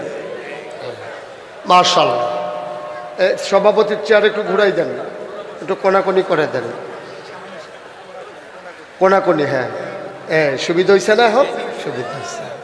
পড়েন। আহা, এটা কি আওয়াজ হইলো ভাই? এটা কি খেলা নাকি যে একটা দিলেন? কি হইলো এটা? সবাই পড়েন আলহামদুলিল্লাহ, বলেন সুবহানাল্লাহ, বলেন আল্লাহু আকবার। শুকরিয়া আদায় করলাম কার? করব কার? করে যাব কার? লস না লাভ? কম না বেশি? প্রমাণ আছে নাকি নাই? আমার আল্লাহ রাব্বুল আলামিন কোরআনুল কারীমে কত সুন্দর করে ওয়াজ করে দিলেন। আল্লাহ বলেন, লা ইন শাকারতুম লা আযীদান্নাকুম। ও দুনিয়ার মানুষ, নিয়ামত পেয়ে যদি শুকরিয়া আদায় করবে, যেই নিয়ামত পেয়ে শুকরিয়া আদায় করবে, শুকরিয়া আদায়ের কারণে ওই নিয়ামত আমার আল্লাহ আরো বহুত গুণে বাড়িয়ে দেবেন। বলেন সুবহানাল্লাহ। আমার আল্লাহ যা বলেন তা করেন নাকি করেন না? কম কম না বেশি বেশি? প্রমাণ আছে নাকি নাই? কোরআনুল কারীমে 30 পারায় সূরা বুরুজের শেষ অংশে কত সুন্দর করে আল্লাহ ওয়াজ করে দিলেন। আল্লাহ বলেন, ফাআলুল লিমা ইউরিদ। আমার আল্লাহ এমন আল্লাহ, তার যা মন চায় এই কাজটাকে আমার আল্লাহ বেশি বেশি করে দেন। বলেন সুবহানাল্লাহ। আল্লাহ দুনিয়ার মানুষের মতো না। দুনিয়ার মানুষ বলে একটা, করে আর একটা, ঠিক কিনা? অসুখে পড়লে একরকম, ভালো হয়ে গেলে আরেক রকম, বিপদে পড়লে একরকম, বিপদ দূর হয়ে গেলে আরেক রকম, রাতের আধারে একরকম, দিনের আলোতে আরেক রকম, নির্বাচনে দাঁড়াইলে একরকম, পাশ করার পরে আরেক রকম, ঠিক কিনা? একটু বেশি ঠিক না? কমন পড়ছে, বোঝা গেল। মুসলমান মন দিয়ে শোনো রে ভাই, দুনিয়াতে আমরা মানুষ ছিলাম না। এই দুনিয়াতে ছিল জিন আর ফেরেশতা। জিনারা মারামারি, কাটাকাটি, ঝগড়া বিবাদ করলো। আল্লাহ রাগ করলেন, ফেরেশতা পাঠাইয়া জিনদেরকে পিটাইয়া আল্লাহর জমিন আল্লাহ খালি করে দিলেন। আল্লাহর জমিন আল্লাহ খালি রাখবেন না, তিনি ইমার্জেন্সি অ্যাসেম্বলি কল করলেন, সংসদের জরুরি অধিবেশন। সেখানে স্পিকার হলেন স্বয়ং আল্লাহ, মেম্বার অফ পার্লামেন্ট হলো সমস্ত ফেরেশতারা, বলেন সুবহানাল্লাহ। গোটা বিশ্ব পরিচালনার জন্যে রাষ্ট্রীয় অবকাঠামো আছে। যেমন আমেরিকাতে হোয়াইট হাউস, ব্রিটেনে পার্লামেন্ট, জার্মানিতে সিনেট মেম্বার, ভারতে লোকসভা, মধ্যপ্রাচ্যে মজলিসে শোরা, আর বাংলাদেশে হচ্ছে সংসদ। আজব বিষয় কি জানেন? সংসদ হচ্ছে নীতি নির্ধারণী ফোরাম। ওরা রাষ্ট্রের পরিচালনা করবে, নীতি নির্ধারণ করবে। আমরা গত সংসদে দেখলাম যেখানে বুদ্ধিজীবী, যেখানে থাকার কথা আইনজ্ঞ, যেখানে থাকার কথা জাতির বিবেক, সেই সংসদ দখল করে নিয়েছিল নর্তকী, গায়কী আর সুদখুর, ঘুষখুর, মদখুর, ক্যাসিনো চালানোওয়ালারা। ঠিক কিনা? গোটা পৃথিবীতে যত সংসদ আছে, রাষ্ট্রীয় যত অবকাঠামো আছে, সেখানে ভালো মানুষকে পাঠানো হয়। আর আমার দেশের সংসদে সুদখুর ছিল না কি ছিল না? ভয় পাওয়ার দরকার নেই। বিপদ আসলে আমার উপরে আসবে, আপনারা আপনাদের মতো জবাব দিয়ে। হুকুমের আসামি হলে তো আমি হব, আমি কইছি দেখেন, আপনারা কইছেন, সমস্যা কি? মুসলমান, বাংলাদেশের সংসদে সুদখুর ছিল না কি ছিল না? ঘুষখোর, মদখোর, ক্যাসিনো চালায়, গান গায়, নাচে, আজে বাজে মানুষ দিয়া সংসদ পরিপূর্ণ। আমার আল্লাহ তাবারক ওয়া তাআলা ইমার্জেন্সি অ্যাসেম্বলি কল করলেন। আল্লাহর যে সংসদ, সেখানে স্পিকার হলেন স্বয়ং আল্লাহ, মেম্বার অফ পার্লামেন্ট হলো সমস্ত ফেরেশতারা। বলো সুবহানাল্লাহ। এই যে ভাই, এই যে ওনারা আমার দিকে তাকাইতে কন, এই যে আমি আপনারা ডাকতে আসছি, দোহানটা খুললে সারতাম পারলাম না, আপনি এখন বাহি দেন, কারবারটা কি? মাত্র ওয়াজটা শুরু হয়েছে না, উঠাউঠি শুরু হয়েছে। আপনি আইসিলেন কে লিগা? কেডা কই চাইতে? হ্যাঁ, চিন্তাও করবেন না, উঠোনে সাফা দিয়ে বইয়া থাকে, উঠে মাহফিলের ভিতরে উঠে, অভ্যাস খারাপ হয়ে গেছে। আমার মনে হয় জান্নাত দিল এবার বাড়ি যেত কাছে, সারসে উঠতো না, সারসে। আমিন কল, জোরে কল। এখন আল্লাহ ইমার্জেন্সি অ্যাসেম্বলি করার কথা মনে আছে? আল্লাহর একটা সংসদ আছে, সেখানে সভাপতি স্পিকার হলেন আল্লাহ, মেম্বার অফ পার্লামেন্ট সমস্ত ফেরেশতারা। আল্লাহ ডাকলেন, ফেরেশতারা জানতে চাইলেন, মাওলা ও রব্বে কারীম, কেন আমাদেরকে ডেকেছেন? আলোচনা হয়েছে লক্ষ কোটি বছর আগে, ১,৫০০ বছর পরে আমরা যেন আজ এই ৪ঠা নভেম্বর ২০২৪ দিঘুলি ইউনিয়নের মানুষগুলো যেন সে আলোচনার বিষয়টুকুন জানতে পারি। আল্লাহ সে আলোচনার বিষয়টুকুন কোরআনুল কারীমে কোট করে দিয়েছেন। সুবহানাল্লাহ বলবেন না? সেদিন আলোচনাটা কি হয়েছিল আমরা অনেকেই জানি, আমরা অনেকেই পারি। চলেন সবাই মিলে পড়ি। কোরআনে ঢোকার আগে মারদুদ শয়তান থেকে ফেলে চাই, যিনি রহমান যিনি রহিম, তার নামে চলেন শুরু করি, সবাই পড়ি। আউযু বিল্লাহি মিনাশ শাইতানির রাজিম।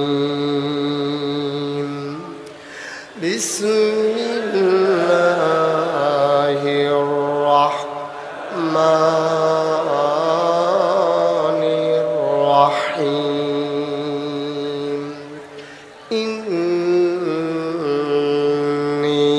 জাইলুন ফিল আরদি খলিফা। আল্লাহ ডেকে বললেন, আমি একটা কওম বানাতে চাই, একদল মানুষ বানাতে চাই, যাদের পরিচয় হলো তারা আমার খলিফা। সুবহানাল্লাহ বলবেন না? ফেরেশতারা বলল, বানাবেন না, মানুষ বানাবেন। ওরা মারামারি করবে, কাটাকাটি করবে, ঝগড়া বিবাদ করবে, টাকা হাওলাত নিয়ে ঘুরাবে, জমিনের হাল চাষ করতে করতে আরেকজনের জমিনে ঢুকে যাবে, দোকান বাকি খাইলে ফেরত দেওয়ার কথা মনে থাকবে না, মানুষ বানাইবেন, বুডার বাক্স লইয়া উঠা দিব আছে নাকি নাই? আমি কইছি আছে নাকি নাই, থাকলে থাক না থাকলে না, আপনারা কইতে আছে। কই আছে? গত 4 বছর আগে আমার মাহফিল ছিল কুমিল্লা চান্দিনা। কইছিল? কথা কইতেন না, একজন কথা কই না, আমার লগে বয়লেন, দরকার ছিল না, কথা কইয়ান। কইছিল চান্দি। তো চান্দিনা মাহফিলে যখন আমি বলছি ও ফেরেশতারা কইছে মানুষ বানাইয়েন না, বুডার বাক্স লইয়া উঠা দিব দৌড়। সব দাঁড়াই গেছে, হুজুর ফাওয়াজ করেন না, এখন আর বাক্স লইয়া দৌড়াদৌড়ি নাই। আমি কো আও আস, তারা কো আও নাই। শেষ পর্যন্ত আমি কয়েকজন মুরব্বীর জিগেলাম, ভাই আমি দি কইতে আছি বাক্স লইয়া দৌড় দিব, তারা দি কয় নাই। মুরব্বীরা আমার দিকে চাইয়া কয় হুজুর বাক্স লইয়া দৌড় দিব কি, এর লিগা বুডে তো নাই।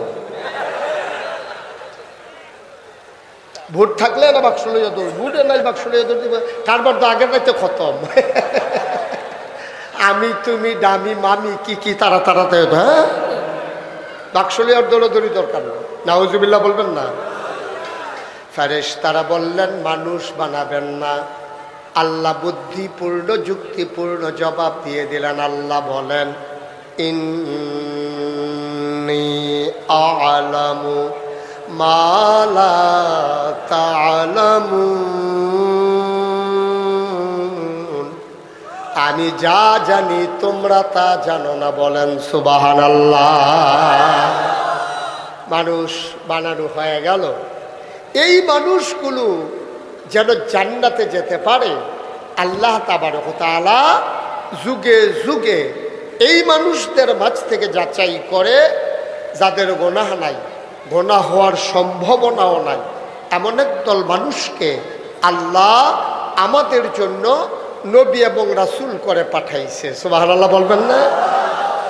1,24,000 বলো আর 2,24,000 বলো, অসংখ্য নবী রাসূল সবাইকে আল্লাহ একটা গুণ দিয়েছেন, অনন্য বৈশিষ্ট্য দিয়েছেন, যেইগুলা শরীয়তের ভাষায় বলা হয় মুআজ্জেজা।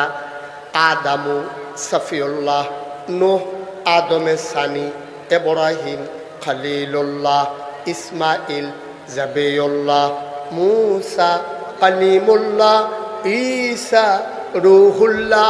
সুলাইমান নবীরে দিল রাজত্ব, দাউদ নবীরে দিল সুন্দর কণ্ঠ, মূসা নবীরে দিল জালালি মেজাজ, ঈসা নবীরে দিল জামালি মেজাজ।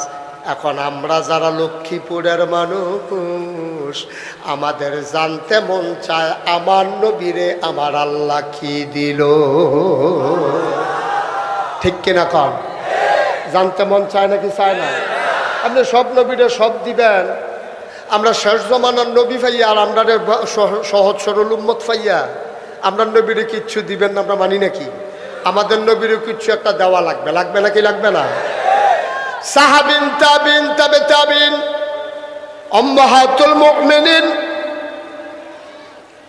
মুফাসসিরে কোরআন, মুহাদ্দিসিনে আযম, মুফতিয়ানে আযম, ইমাম সাহেবান, পীর মাশায়েখ সবাই মিলে একসাথ হয়ে গেল। শোনো শোনো শোনো, তোমরা জানতে চাও আমার নবীরে কি দিল? 1,24,000 বলো আর 2,24,000 বলো, সকল নবী এবং রাসূল মিলে যা আমার নবীজি একাইতা।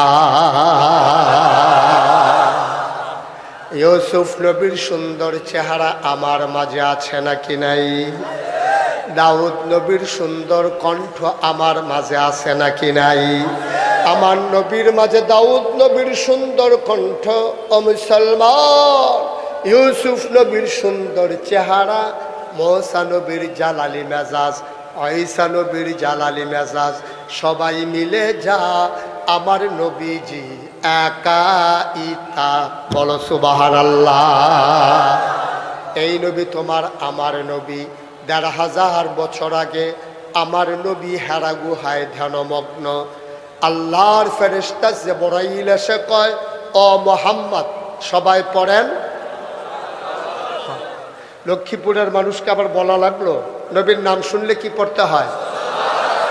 দুই একবার না বারবার, দুই একদিন না প্রতিদিন, দুই এক সপ্তাহ না প্রতি সপ্তাহ, দুই এক মাস না 12 মাস, দুই এক বছর না সারা জীবন আমরা পড়ব সাল্লাল্লাহু আলাইহি।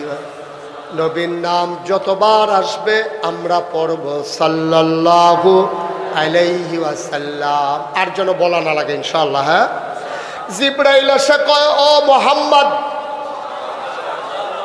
আজকে থেকে আপনি মোহাম্মদ ইবনে আব্দুল্লাহ না। মক্কায় আজও বাবা সন্তানের নামের সাথে বাবার নাম জড়াইয়া বলে, যেন আর জিজ্ঞেস করা না লাগে তোমার আব্বার নাম কি। তো মোহাম্মদ ইবনে আব্দুল্লাহ, আব্দুল্লাহর ছেলে মোহাম্মদ হিসাবে নবীকে সবাই চিনত। জিবরাইল এসে কয়, মোহাম্মদ, আপনি আজকে থেকে মোহাম্মদ ইবনে আব্দুল্লাহ না, আজকে থেকে আপনি মুহাম্মাদুর রাসূলুল্লাহ সাল্লাল্লাহু। নবী ভীত সন্ত্রস্ত, তিনি ভয়ে কম্পমান, গাল দুইটা তার লাল, চোখ দুইটা তার বড় বড়, কপালের ভিতরে মুক্তার দানার মতো ঘাম জমে গেছে। তিনি সেই হেরা গুহা থেকে পাহাড় ডিঙ্গিয়ে নিচে নামলেন, আসলেন আম্মাজান খাদিজার ঘরে। আম্মাজান খাদিজা দেখলেন নবী ভীত সন্ত্রস্ত, ভয়ে কম্পমান। আম্মাজান খাদিজা ছিলেন প্রভাবশালিনী মহিলা।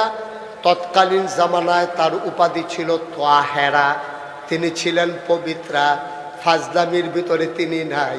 সেই জাহেলিয়াতের জামানায় তিনি ছিলেন উত্তম চরিত্রের অধিকারিণী। বলেন সুবহানাল্লাহ। ওনার প্রচুর সম্পদ ছিল। এর আগে ওনার 2 জন স্বামী ছিল। 2 জন স্বামী ধনাঢ্য মানুষ ছিল। তাদের ইন্তেকালের কারণে সবগুলা সম্পদ আম্মাজান খাদিজা পেয়েছেন। ওনার আব্বাও ছিলেন ধনী মানুষ, ওনার টাকাগুলোও পেয়েছেন। আম্মাজান খাদিজা যখন দেখলেন নবী ভীত সন্ত্রস্ত, ডাক দিয়া কইয়া, ও স্বামী আমার। তখনও নবীর নবুয়ত প্রকাশ পায় নাই। কয়, স্বামী আমার, আপনি কি ভয় পাইছেন? কেউ আপনারে কিছু বলছে নাকি? নবীজি ডাক দেয়া কয়, খাদিজা, দুনিয়ার কেউ বলে নাই, আল্লাহর ফেরেশতা নাম নাকি জিবরাইল আমারে এসে কয় আমি নাকি মোহাম্মদ ইবনে আব্দুল্লাহ না, আমি নাকি মোহাম্মদুর রাসূলুল্লাহ। এই কথাটা বলার সাথে সাথে আম্মাজান খাদিজা একটা সেকেন্ড দেরি করলেন না, একটা মুহূর্ত দেরি করলেন না। জানতে চাইলেন না, কবে থেকে আপনি আল্লাহ রাসূল? কার জন্য রাসূল? কতদিন এই রাসূল থাকবে? কোন জনপদের জন্য রাসূল? একটা কথাও তিনি জিজ্ঞেস করলেন না। নবী বললেন, আমি নাকি রাসূল? আর আম্মাজান খাদিজার সাথে সাথে রায় দিয়ে দিলেন, আপনি অবশ্যই রাসূল। সুবহানাল্লাহ বলবেন না? আম্মাজান খাদিজা আমার নবীকে চিনত নাকি চিনত না? একসাথে দিন ছিলেন 15 বছর। আম্মাজান খাদিজার সাথে নবীজির যখন বিয়ে হয় তখন খাদিজার বয়স 40, নবীজির বয়স 25। নবুয়ত প্রাপ্ত যখন হলেন নবীজি 40, আম্মাজান খাদিজা 55। 15টা বছর একসাথে সংসার করলেন।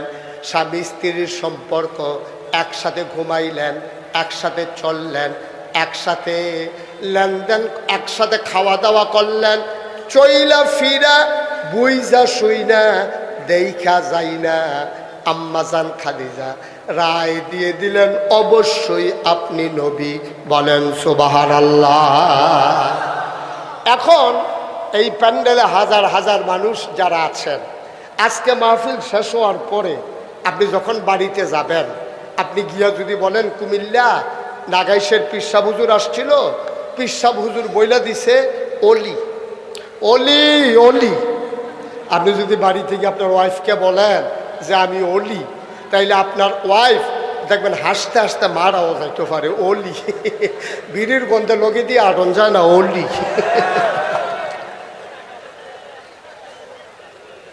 এই যে ভাইয়ারা, এই যে কি শুরু করছেন আপনারা? ভাই মাহফিলটা তো মাত্র শুরুও করতে পারলাম না, কি তামাশা করতেছেন? কেন আসছেন আপনি? চুপ মেরে বসে থাকেন, কথা শুনেন।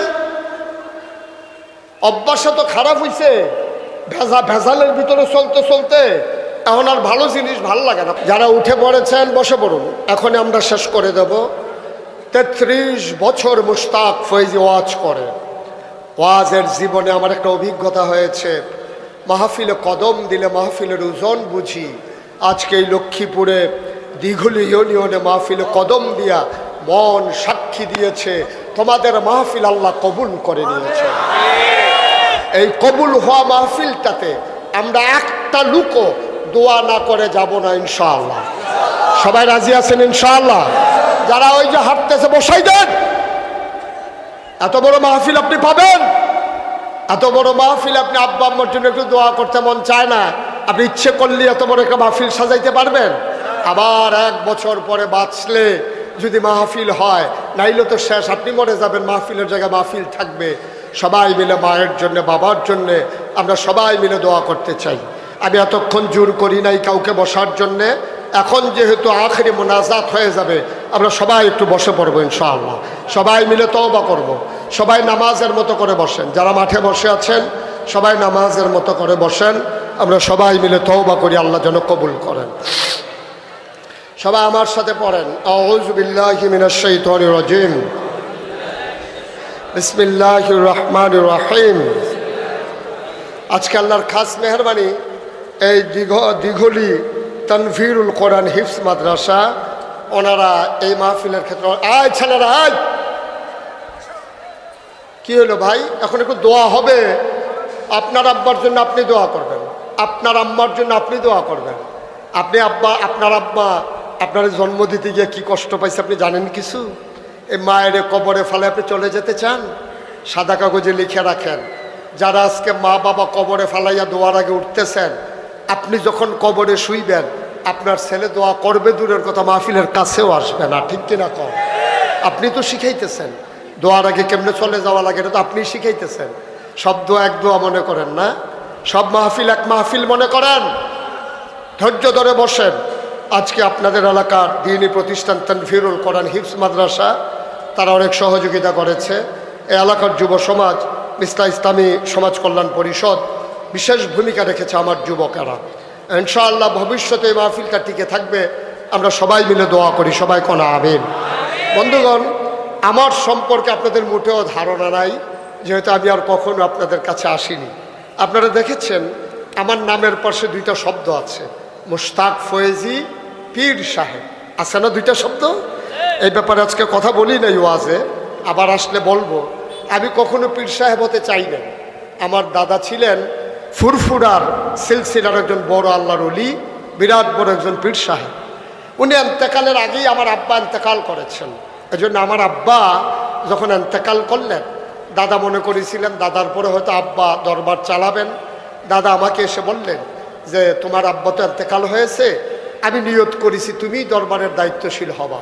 তখন আমার 3 জন চাচা আছেন, আমার বড় ভাই আছেন। আমি বললাম ওনারা থাকতে আমি কেন?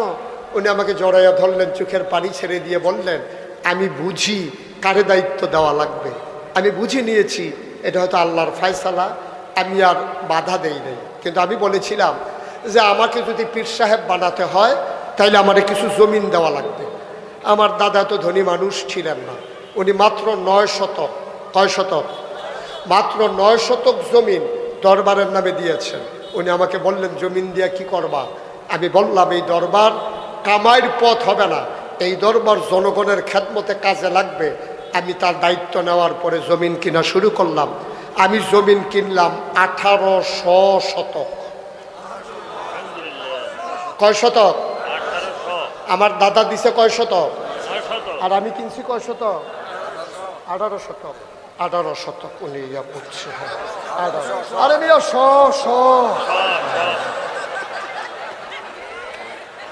কয় শতক?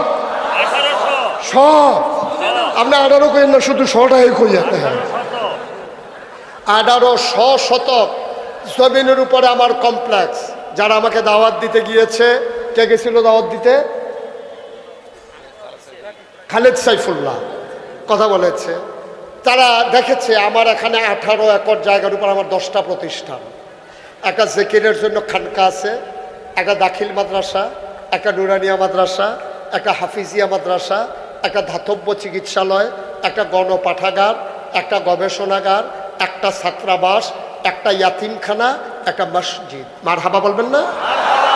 আমার মসজিদটা ছিল টিনের ঘর, লোকজন জায়গা হয় না, অনেক ছাত্র আমার এলাকার মানুষ, দরবারের ভক্ত, মসজিদে লোক জায়গা হয় না। আমার দরবারে যারা ইঞ্জিনিয়ার তাদেরকে বললাম যে একটা মসজিদের ড্রয়িং করো। ওরা একটা আর্কিটেকচারাল ডিজাইন দাঁড় করালো, আমার কাছে নিয়ে আসলো। আমি বললাম এটা কি? বলছে এটা মসজিদ। আমি দেখলাম বিরাট বড় ডিজাইন। আমি বললাম এই মসজিদ কত বড়? বলছে হুজুর কত বড় বলতে পারবো না, তবে এই মসজিদের ভিতরে নামাজ পড়তে পারবে 6000 লোক। কয় হাজার? আমি কইলাম যে ভাই বুঝলাম 6000 লোক নামাজ পড়বে, এটা বানাইতে কত লাগতে পারে? কয় 15 কোটি টাকা। কয় কোটি? যেমনি কইছে আমি মনে করছি 1500। যে তারা হুড়া কইরা কইছে, আমি কই কত কইলা? কয় 15 কোটি টাকা। আমি কই বেড়া মানুষের ভাই দাওয়াত খাই, দাওয়াত না খাইলে না খাইয়া থাকুন লাগে এই কারবার। হুজুর মানুষ, আমি 15 কোটি টাকা পামু কই? এত বড় মসজিদ তোমরা রাখতে কইছিলাম? নিচতলায় হাসপাতাল, দোতলায় 3 তলায় মসজিদ, বিরাট কমপ্লেক্স, 19,000 স্কোয়ার ফিট, 6000 লোক মসজিদে নামাজ পড়বে। সংসদ ভবনের মতো নিচতলা থেকে সিঁড়ি উঠে ডাইরেক্ট দোতলায় চলে গেছে। আমার ভাই আপনাদের এলাকার সন্তান মাহবুব ইজ্জুদ্দিন জাবেরি গত কিছুদিন আগে আমার দরবারের কাউন্সিলে গিয়েছিল। উনি দেখে বলল যে ভাই করছেন কি এটা? না বিরাট বড় একটা দর্শনীয় স্থান হয়ে গেছে। আমি এই মসজিদ যখন বানানো শুরু করলাম, আমি চিন্তা করলাম কেমনে বানাবো। আমি গরিব মানুষ, আমি নিয়ত করলাম 1 বছরে মুশতাক ফয়েজি ওয়াজ করে যত টাকা হাদিয়া পাই, পুরো 1 বছরের হাদিয়া আমার মসজিদ আমি দান করে দেবো ইনশাআল্লাহ। আমি জমাইতে জমাইতে 1 বছরে জমাইছি 25 লক্ষ টাকা। কয় লক্ষ? 25 লক্ষ টাকা দিয়া আমি মসজিদের কাজ শুরু করলাম। গত জুন মাসের 1 তারিখে 1 তলার ছাদ হয়েছে, আমার খরচ হয়ে গেছে 4 কোটির উপরে। সুবহানাল্লাহ বলবেন না? ছাদের পরে ইঞ্জিনিয়ার আমারে ডাইকা নিয়ে কয় যে হুজুর ওই যে কইছিলাম 15 কোটি টাকা, 15 কোটি টাকা হবে না। আমি কত লাগতে পারে? কয় 30 কোটি। ডর কি কমছে না বাড়ছে? কিন্তু সাহস বাড়ছে আমার, যেহেতু 4 কোটি টাকার উপরে খরচ করে ফেলছে, 1 তলার ছাদ করতে করতে 1 টাকাও ঋণ নাই। আলহামদুলিল্লাহ বলবেন না? আমি যখন বাইরের দেশে ওয়াজ করতে যাই, ছেলেরা যখন দৌড়াই এসে আমার জড়াইয়া ধরে টাকা দেয়, তখন আমি বুঝে ফেলছি এই মসজিদ আল্লাহ কবুল করে নেবেন। সিঙ্গাপুর থেকে আজকে এক ভাই এসেছেন, এসে 50,000 টাকা আমার হাতে দিয়া বলে যে হুজুর এটা শুরু করলাম, ইনশাআল্লাহ মসজিদ যতদিন শেষ না হয় আমি আছি। আল্লাহ কতভাবে কত টাকা, কত ফকির ভিক্ষা করে মহিলা, রিক্সা চালায়, কত মানুষের কত টাকা। আমি মসজিদের ভিটিতে দাঁড়ায় দাঁড়ায় কাঁদতাম। এখন তো ছাদ হয়ে গেছে, মসজিদের ছাদে উঠা নিয়ে আল্লাহর দিকে তাকাইয়া কথা বলি, আকাশের দিকে তাকাইয়া আল্লাহর লগে কথা কই, আল্লাহ আমি মুশতাক ফয়েজি যদি মরে যাই এই মসজিদ কে করবে? তুমি দয়া করে আমার ওই পর্যন্ত হায়াত দাও, যেন মসজিদের কাজটা শেষ করে আমি মরতে পারি। আমিন বলবেন না? আমার দয়া করে হায়াত দাও, আমি যেন আমি চোখের পানি ছেড়ে দিয়ে কাঁদি আর বলি আল্লাহ তোমার বন্ধু নবী বলেছেন মাম বানা লিল্লাহি মসজিদান বানাল্লাহু লাহু বাইতান ফিল জান্নাহ, যে দুনিয়ায় মসজিদ বানাবে আল্লাহ তাদের জন্য জান্নাতে ঘর বানাবে। সুবহানাল্লাহ বলবেন না?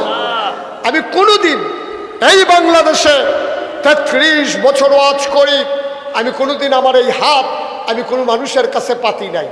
যখনই পেরেছি মানুষের পাশে দাঁড়িয়েছি। সোশ্যাল মিডিয়া আপনারা দেখেছেন, এবারের বন্যায় আমি দীর্ঘ পরিকল্পনা নিয়ে কাজ করেছি। এই করোনার সময় আমি মানুষের ঘরে ঘরে সাহায্যের হাত নিয়ে চলে গেছি। যে কোনো মহামারী, যে কোনো ক্রাইসিস পিরিয়ড ওভারকাম করার জন্যে আমরা মানুষের পাশে দাঁড়াই। দরবার বিক্রি করে খাওয়ার ইচ্ছা নাই। 5ই আগস্টের পরে হিন্দু মন্দিরগুলোতে যখন আক্রান্ত হচ্ছিল, হিন্দু দোকানগুলো যখন লুট হচ্ছিল, থানাগুলো যখন আক্রান্ত হচ্ছিল, আমি মুশতাক ফয়েজি ঘুরে ঘুরে সবগুলো কুমিল্লা শহরের মন্দিরে পাহারা বসিয়েছি। কোনো একটা মন্দিরে কোনো দুষ্কৃতিকারীকে আক্রমণ করতে দেই নাই। আমরা ডিসি সাহেবের সাথে কথা বলেছি, এসপি সাহেবের সাথে কথা বলেছি, আমাদের থানাগুলোকে আমরা এনশিওর করেছি যেন কোনো দুষ্কৃতিকারী যেন আক্রমণ করতে না পারে। আমরা চেষ্টা করেছি এ জাতির বিনির্মাণে ভূমিকা রাখার জন্যে। আজকে আমার এই স্বপ্নের মসজিদ, আপনারা লক্ষ্মীপুরের মানুষ, লক্ষ্মী মানুষ না, লক্ষ্মীপুরের লক্ষ্মী মানুষ, আমার কলিজার টুকরা সোনার মানুষেরা, আমার এই মসজিদের জন্য আমি দোয়া চাই। আপনারা খাস করে দোয়া করবেন। কেউ যদি মনে করেন যে হুজুর আপনি 25 লক্ষ টাকা দিয়ে যদি শুরু করতে পারেন, আমরা তো অন্তত 25 টাকা দিয়ে হলেও কি শরীক হতে পারি না? মোস্ট ওয়েলকাম, আহলান সাহালান মারহাবা। কেউ যদি মনে করেন যে আপনি এই মসজিদে অংশীভূত হতে চান, আপনিও হতে চান গর্বিত সৈনিক, আপনার জন্য দরজা খোলা। কারণ আল্লাহ রসুল বলেছেন, মাম বানা লিল্লাহি মসজিদান বানাল্লাহু লাহু বাইতান ফিল জান্নাহ, যে দুনিয়ায় মসজিদ বানাবে আল্লাহ জান্নাতে তার জন্য ঘর বানাবে। আমরা দোয়া তওবা করব। এই ফাঁকে এখানে যারা আছেন, আমার একটা বিনীত অনুরোধ, 2টা টাকা হইলেও আপনি আমার মসজিদে দিয়া শরীক হবেন। 2টা টাকা দেবেন, আপনি মরবেন না, গরিব হবেন না, আল্লাহ ঢেলে দেবে, নিয়ে কুলাইতে পারবেন না ইনশাআল্লাহ। আমার যারা ভলান্টিয়ার তারা আপনাদের কাছে আসবে। যারা এখানে আছেন, কেউ যদি মনে করেন যে হুজুর আমি 1000 টাকা দিতে চাই, আমি 500 টাকা দিতে চাই, আমি মসজিদে শরীক হতে চাই, আমিও হতে চাই গর্বিত সদস্য, আমরা প্রাণ ভরে দোয়া করব। একটা লোক উঠবেন না, সবাই জায়গায় বসে থাকবেন, আমরা তওবা করব। আর এই ফাঁকে যারা শরীক হতে চান, আমার ভাইয়েরা, ওই যে এক ভাই দাঁড়িয়েছেন, আরও যারা স্বেচ্ছাসেবকেরা আছো, ইউটিউবে তোমরা ভিতরে যাও, সবাই মিলে দাঁড়িয়ে যারা আছেন, বসে যারা আছেন, 10টা টাকা, 5টা টাকা, 50, 100 টাকা, আপনি গরিব হবেন না। এই মাশাআল্লাহ, আমার এক ভাই, জি জি, ওমান প্রবাসী, উনি নগদ 500 টাকা দিয়েছে। কে দিয়েছে 5000? ইঞ্জিনিয়ার সুলাইমান ভাই, উনি 5000 টাকা দিয়েছেন আমার মসজিদের জন্য। আল্লাহ তুমি কবুল করো। জি, আল্লাহ যেন কবুল করেন। না সবাই প্রাণ, একজন লোক খালি যাইয়েন না, 2টা টাকা দিয়েন। আমি বলছি আপনি 2 টাকা দেন, আল্লাহ ঢাইলা দেবে, নিয়ে কুলাইতে পারবেন না ইনশাআল্লাহ। 1000 টাকা দেন, 500 টাকা দেন, আমাকে তো দেবেন না, আল্লাহর ঘর মসজিদে দেবেন। ভাই, এই যে ভাই, না এটা করে যাবে না, দোয়া করে যান, দোয়া করে যান, বসেন সবাই, টাকাগুলা দেন আর আমার সাথে তওবা করেন। সবাই পড়েন আউযু বিল্লাহি মিনাশ শাইতানির রাজিম, বলেন আউযু বিল্লাহি মিনাশ শাইতানির রাজিম, বিসমিল্লাহির রহমানির রহিম, আস্তাগফিরুল্লাহ রব্বি মিন কুল্লি যামবি ওয়া আতুবু ইলাইহি লা হাওলা ওয়ালা কুওয়াতা ইল্লা বিল্লাহিল আলিয়্যিল আযীম। হে আল্লাহ, হে আল্লাহ, হে আল্লাহ, ইচ্ছায় অনিচ্ছায়, প্রকাশ্যে গোপনে, শয়তানের কুমন্ত্রণায় পড়ে, নফসের তাড়নায় পড়ে, যে এটা কি করলেন আপনারা, দোয়া করে যাবেন না? আস্তাগফিরুল্লাহ। ছেলেরা বসো। লা হাওলা ওয়ালা কুওয়াতা ইল্লা বিল্লাহিল আলিয়্যিল আযীম। হে আল্লাহ, ইচ্ছায় অনিচ্ছায়, প্রকাশ্যে গোপনে, শয়তানের কুমন্ত্রণায় পড়ে, নফসের তাড়নায় পড়ে, জীবনে যত গুনাহ করেছি, কবিরা সগীরা, শিরক, বিদআত, সমস্ত গুনাহ থেকে খালেস অন্তরে তাওবা করতেছি। হে আল্লাহ, গুনাহ মাফ করে দাও, তাওবা কবুল করে নাও। আশহাদু আল্লা ইলাহা ইল্লাল্লাহু ওয়াহদাহু লা শারীকা লাহু ওয়া আশহাদু আন্না সাইয়্যিদানা হাবিবানা মাওলানা মুহাম্মাদান আবদুহু ওয়া রাসূলুহু সাল্লাল্লাহু আলাইহি ওয়াসাল্লাম। আমিন, আমিন, আল্লাহুম্মা আমিন। যারা দাঁড়িয়ে আছেন সবাই বসে পড়েন। দোয়ার আদব হচ্ছে বসে বসে করা। 1 মিনিটের জন্য বসেন। আমি অনুরোধ করছি 1 মিনিটের জন্য বসেন, দোয়াতে শরীক হন। কপাল খুলে যাবে ভাইয়া, একটু বসেন। আল্লাহুম্মা আমিন। আল্লাহ আল্লাহুম্মা আমিন।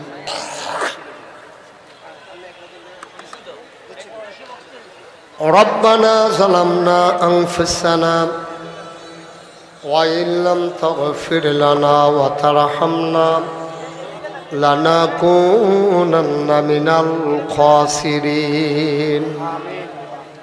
রব্বানা আতিনা ফিদ দুনিয়া হাসানাতাও ওয়া ফিল আখিরাতি হাসানা ওয়া কিনা আযাবান নার। ভাই, শব্দ এক দোয়া মনে করেন না। একজন লোক এখানে দাঁড়িয়ে থাকবেন না, বসেন। দোয়াতে শরীক হন, বেয়াদবি করবেন না, বসেন। আয় আল্লাহ তাআলা, তোমার কুদরতি পায়ে ধরে ভিক্ষা চাই, আমাদের জীবনের গুনাহগুলো তুমি মাফ করে দাও। এই জীবনে আমরা আর গুনাহ করব না।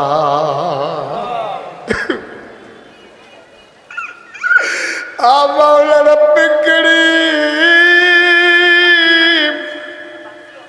তুমি একটু দ্বিগুলি এই ময়দানে তাকায়া দেখো কেমন করে মানুষগুলো হাত বাড়িয়ে কান্দে। তোমার কি মায়া লাগে না? বলেন আল্লাহ আল্লাহ আল্লাহ। তোমার কি মায়া লাগে না? তোমার কি দয়া লাগে না?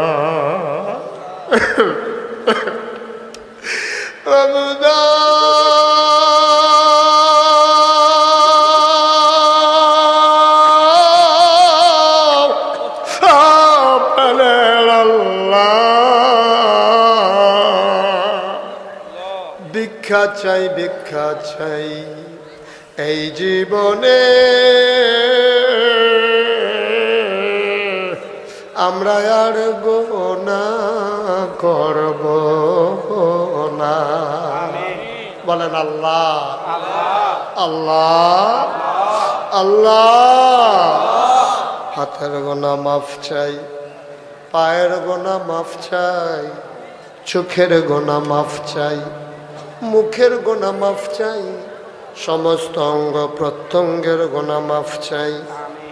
এই জীবনে আমরা আর গুনাহ করব না। আয় আল্লাহ তাআলা, আমি জানি না কার আব্বা নাই, আমি জানি না কার আম্মা নাই। আমার আব্বা নাই, আমি বুঝি বাপ না থাকলে কেমন লাগে।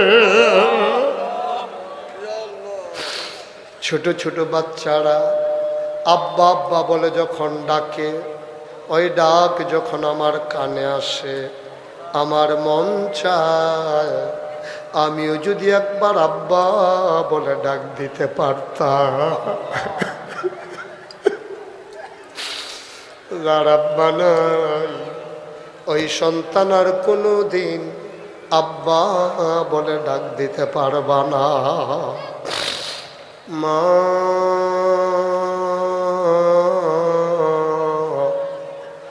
মা মা গো মা, আরে মা মা।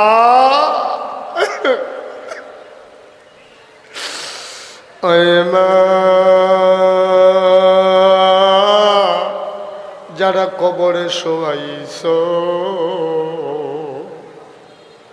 তোমার মা কবরে শুইয়া শুইয়া তোমারে ডাকে রে।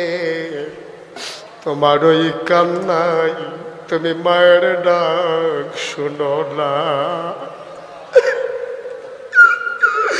তোমার মা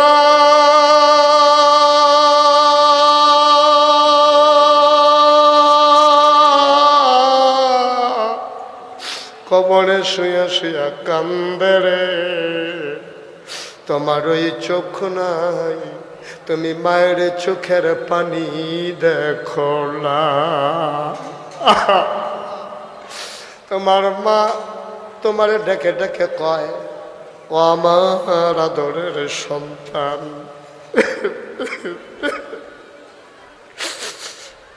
কত মায়ের সন্তান মাহফিলে এলো, মায়ের কথা মনে করে 2 ফোঁটা চোখের পানি ছেড়ে দিল। ওই চোখের পানি গাল বেয়ে জমিনে পড়ার আগে মায়ের আর বাবার কবরের আযাব বন্ধ হয়ে গেল। আমি কি 10 মাস 10 দিন ধরে পেটে ধরি নাই? আমি কি 2.5 বছর আমার বুকের দুধ তোরে খাওয়াই নাই? ওই মা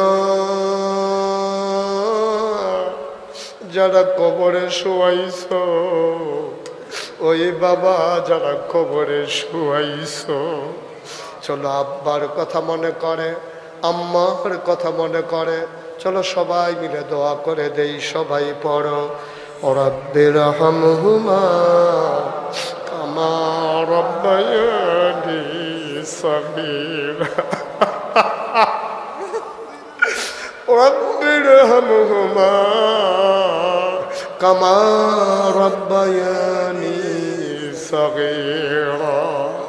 আয় আল্লাহ তাআলা, ও মাওলা রব্বে করিম, যাদের আব্বা আম্মা বেঁচে আছেন দীর্ঘ দীর্ঘ নেক হায়াত দান করে দাও। আয় আল্লাহ, আমাদের ভিতরে যারা অসুস্থ শিফায়ে কামেলা নসিব করে দাও। যারা বিদেশে পড়ে আছে আল্লাহ মাহফিলের জন্য কতভাবে কত টাকা খরচ করেছে, আয় আল্লাহ সুন্দরভাবে সহি সালামতে বিদেশি জিন্দেগি করার তৌফিক দান করে দাও। আয় আল্লাহ তাআলা, আমাদের এই ব্যবসায়ী ভাইয়েরা ব্যবসার ভিতরে রহমত আর বরকত নাজিল করে দাও।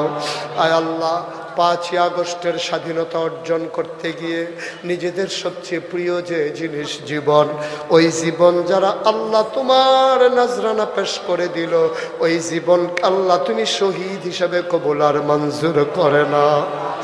যার গেছে সে বুঝে রে কি গেছে, যার গেছে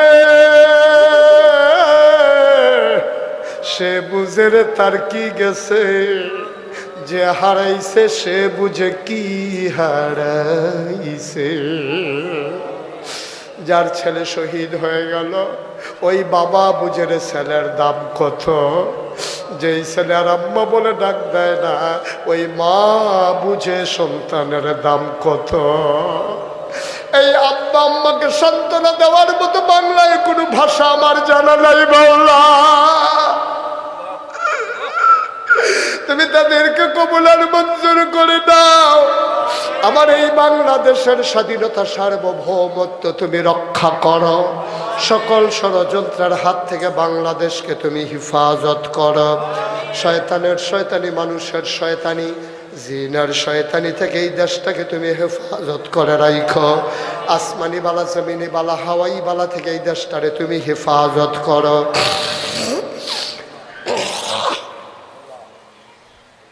আয় আল্লাহ তাআলা, হাজার হাজার মানুষ নিয়ে হাত বাড়াইলাম, তুমি মাওলা সবাইকে কবুল আর মঞ্জুর করে নাও। আমার মায়েরা বোনেরা পর্দার আড়াল থেকে যারা হাত বাড়িয়ে দিয়েছে, আবেদা সালেহা জাহেদা বানাইও। আমার কলিজার টুকরা যুবকগুলার দিন আর খাদেম বানাইয়া দাও। ওলামায়ে কেরাম হাত বাড়াইয়া কান্দে, ওয়ারাসাতুল আম্বিয়ার দরজা দান করে দাও।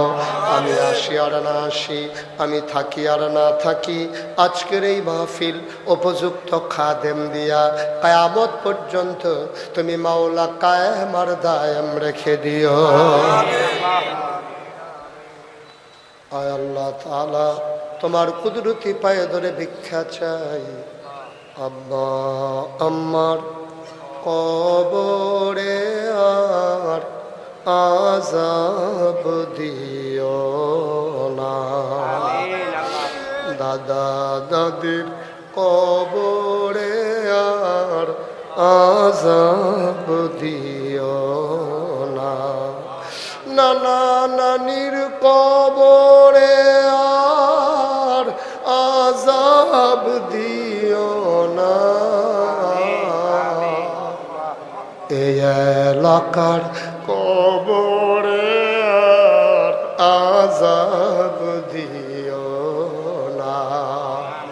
একটা মানুষ উঠে গেল না, একটা মানুষ চলে গেল না। এত প্রেম, এত ভালোবাসা, এত মেহব্বত, আমি কি দেব তার প্রতিদান? আমি দোয়া করে দিয়ে যাই, দুনিয়ার এই মহব্বত কিয়ামতের ময়দানে তুমি মাওলা আমাদের জন্য নাজাতের উসিলা বানাইয়া দিও। আমি যেমন করে হাত বাড়ালাম, একটা লোক খালি যায় নাই মাওলা, সবাই মিলে নাগাইশের এই মসজিদের জন্য যেমন করে দানের হাত বাড়িয়ে দিল, জান্নাতের ভিতরেও তুমি তাদের জন্য ঘর বানিয়ে দিও। আমি আসার পরে কত মানুষ আমি গুনাহগারের হাতে ধরে ধরে দোয়া চেয়েছে। একদল আলেম নাকি এমন আছে যাদের চেহারার দিকে তাকাইলে গোনা ঝরে ঝরে পড়ে যায়। আমি গুনাহগারের চেহারা এমন চেহারা বানাইছনি গো আল্লাহ। একদল আলেম নাকি এমন আছে যাদের হাতে হাত লাগাইয়া মুসাফা করলে আমল নামায় আর গোনা থাকে না। আমাদের হাত এমন হাত বানাইয়া দাও গো আল্লাহ। যত মানুষ দোয়া চাইছে আর যত মানুষ দোয়া চাইবে সবার হাতগুলাকে কবুল আর মঞ্জুর করে নাও। সমাজ কল্যাণ পরিষদকে তুমি কবুল করো, সভাপতি থেকে শুরু করে একেবারে ছোট্ট সদস্যটা পর্যন্ত তুমি মাওলা কবুল আর মঞ্জুর করে নাও। মুরব্বী যারা দীর্ঘ দীর্ঘ হায়াত দিয়ে দাও, অসুস্থ যারা শিফায়ে কামেলা নসিব করে দাও। সবাইকে তোমার কুদরতি হাতে সফর্দ করে দিলাম, তুমি মাওলা সবার জামিনদার হয়ে যাও। আমিন আমিন আমিন ইয়া রাব্বাল আলামিন। হায়াত যেদিন শেষ হয়ে যাবে, রুহু যেদিন গলার মাঝামাঝি আটকে যাবে,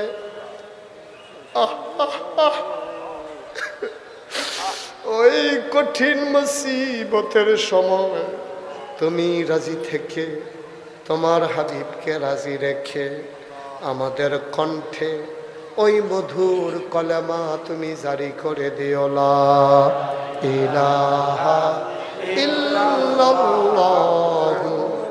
মুহাম্মাদুর রাসূলুল্লাহ সাল্লাল্লাহু আলাইহি ওয়াসাল্লাম। আসসালামু আলাইকুম ওয়া রাহমাতুল্লাহি ওয়া বারাকাতুহু।